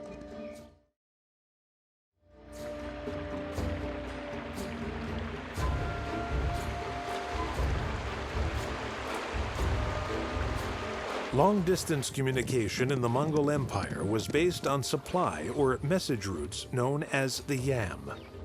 A yam was a system of relay stations used by the Mongol riders to transfer messages quickly and effectively. The first messenger would travel by horseback to the nearest yam, where another messenger already stationed there would take over and travel to the next station, while the original rider recovered from his journey. And so on it went. I'm of great opinion that communication traveled faster in the pre-modern world than we want it to travel. We want everything to travel basically the speed of a horse, or basically the speed of a ship, traveling at normal speeds. In fact, they had messenger services. We know the Mongols had messenger services. We know that those messenger services traveled on many horses over many days for many men to carry one message. In his life as a messenger and scout, Knubish travels along the Silk Road trade routes, where it was said a maiden with a plate of gold on her head could wander safely from one end to the other.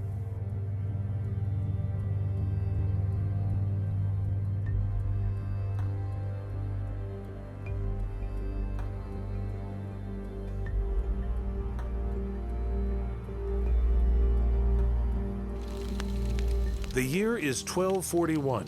Knubish is 21 and is a scout and courier. And Ogedei Khan is the supreme leader of the Mongol horde. Ogedei, the young man who Genghis Khan chose to be his successor, was, in many respects, his father's son. For Ogedei was not content with ruling over his father's newly conquered lands. No, Ogedei Khan sought to expand the empire, who knows how far, to the limits of the known world, perhaps.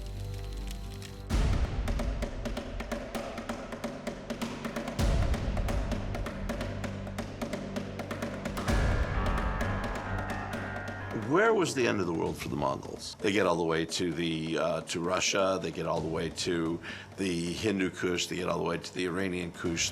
The extent of Asia in their minds has probably been crossed.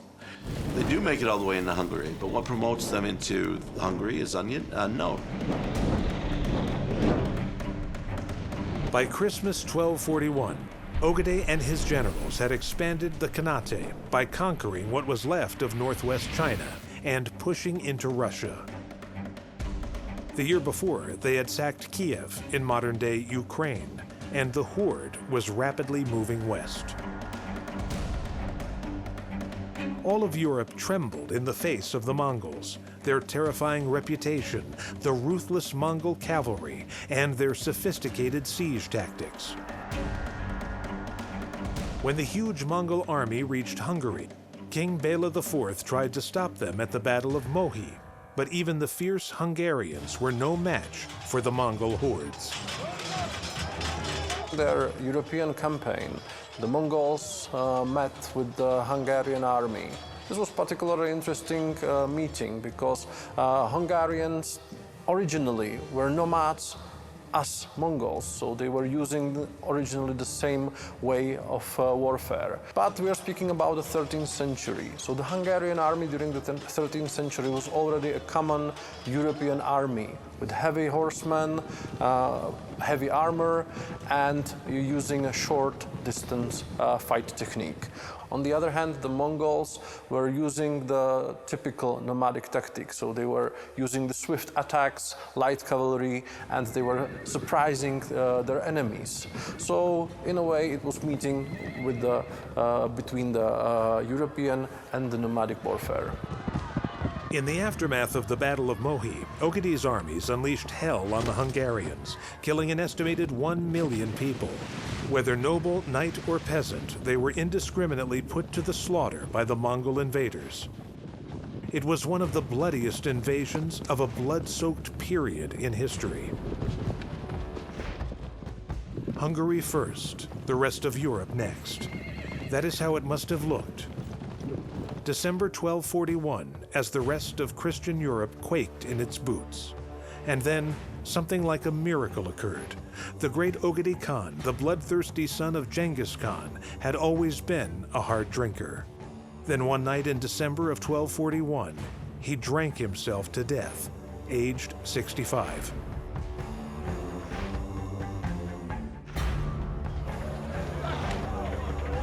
With the death of Ogedei Khan, the Mongols withdrew from the fringes of Europe. They turned their forces back towards Karakorum, the Mongol capital, for the election of a new leader. Right on the brink of invasion, and they suddenly withdrew. Hungary aside, Europe had been spared the Mongol war machine.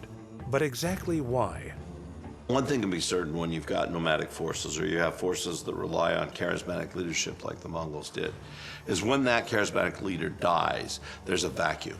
And that vacuum is going to be filled by somebody. We know with the Ottomans, for example, that when the Sultan died, the West could breathe easy for a few years while that inheritance was settled. When a great Khan died, all the princes had to reconvene in a so-called Kurultai. It's like a great council meeting. They had to meet in a Kurultai to decide on the next leader.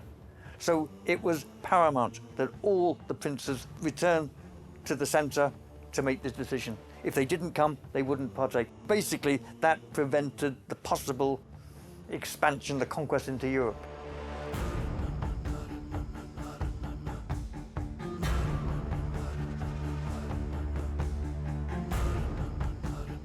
After their withdrawal from Central Europe in 1242, Mongol armies would return from time to time to slaughter, raid, and plunder. But there would be no large-scale invasion, and their withdrawal that year was the beginning of the end of the Mongol Empire.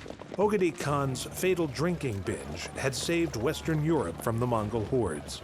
But was that necessarily a good thing, or might a generation under Mongol rule have accelerated their development? So it's quite possible, yes, that Europe would have fallen, but that's not necessarily a bad thing. Remember, Iran fell to the Mongols. We had the Ilkhanate, and they, first of all, they became Iran again. They benefited. They had a very, they were able to absorb it. Remember that the Mongols absorb people. Interesting enough, when they conquered Iran, they formed together. They formed this multicultural, multi-ethnic state, ruling with the Persians.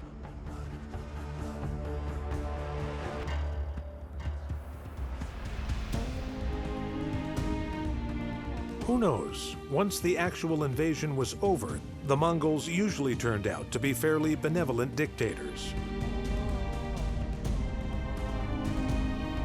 But it isn't the Mongols' tolerance and enlightenment for which they will be remembered, or their skills as administrators. They'll always be remembered for their Khans, their conquerors, and their ferocious warriors. Theirs was truly the warrior's way.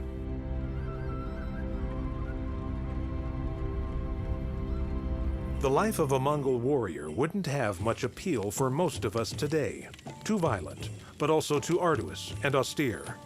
But what lessons can be learned from the brave and resilient Mongol warrior? What lessons can we learn from the Mongols? Probably don't let them exist again. They were an incredibly ruthless, terrible war-fighting machine that destroyed everybody in its wake. No more Mongols. Well, that's one viewpoint, but here's another. I mean, people say, when did it end? The Mongol Empire didn't end. And for example, it came to an end in Iran, but there was no Mongol, didn't go home. They just faded away, and they didn't. Nobody ever went home. In China, the Yuan dynasty came to an end, and yes, the actual Great Khan did return to Mongolia, but he went with his immediate army. But for all the millions of people who made up the Yuan dynasty, they didn't go anywhere. They were there. In other words, it was assimilated. So I think the greatest mistake that people make about the Mongols, they think of them as an entity which spread from the steppe around the world. It didn't. It was a movement. It was a revolution, and it was transforming the whole time.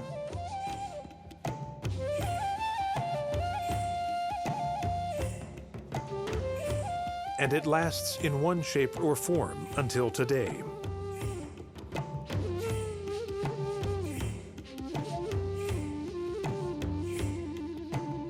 Although we may not know it, we may all have the spirit of the great Khan living on within us.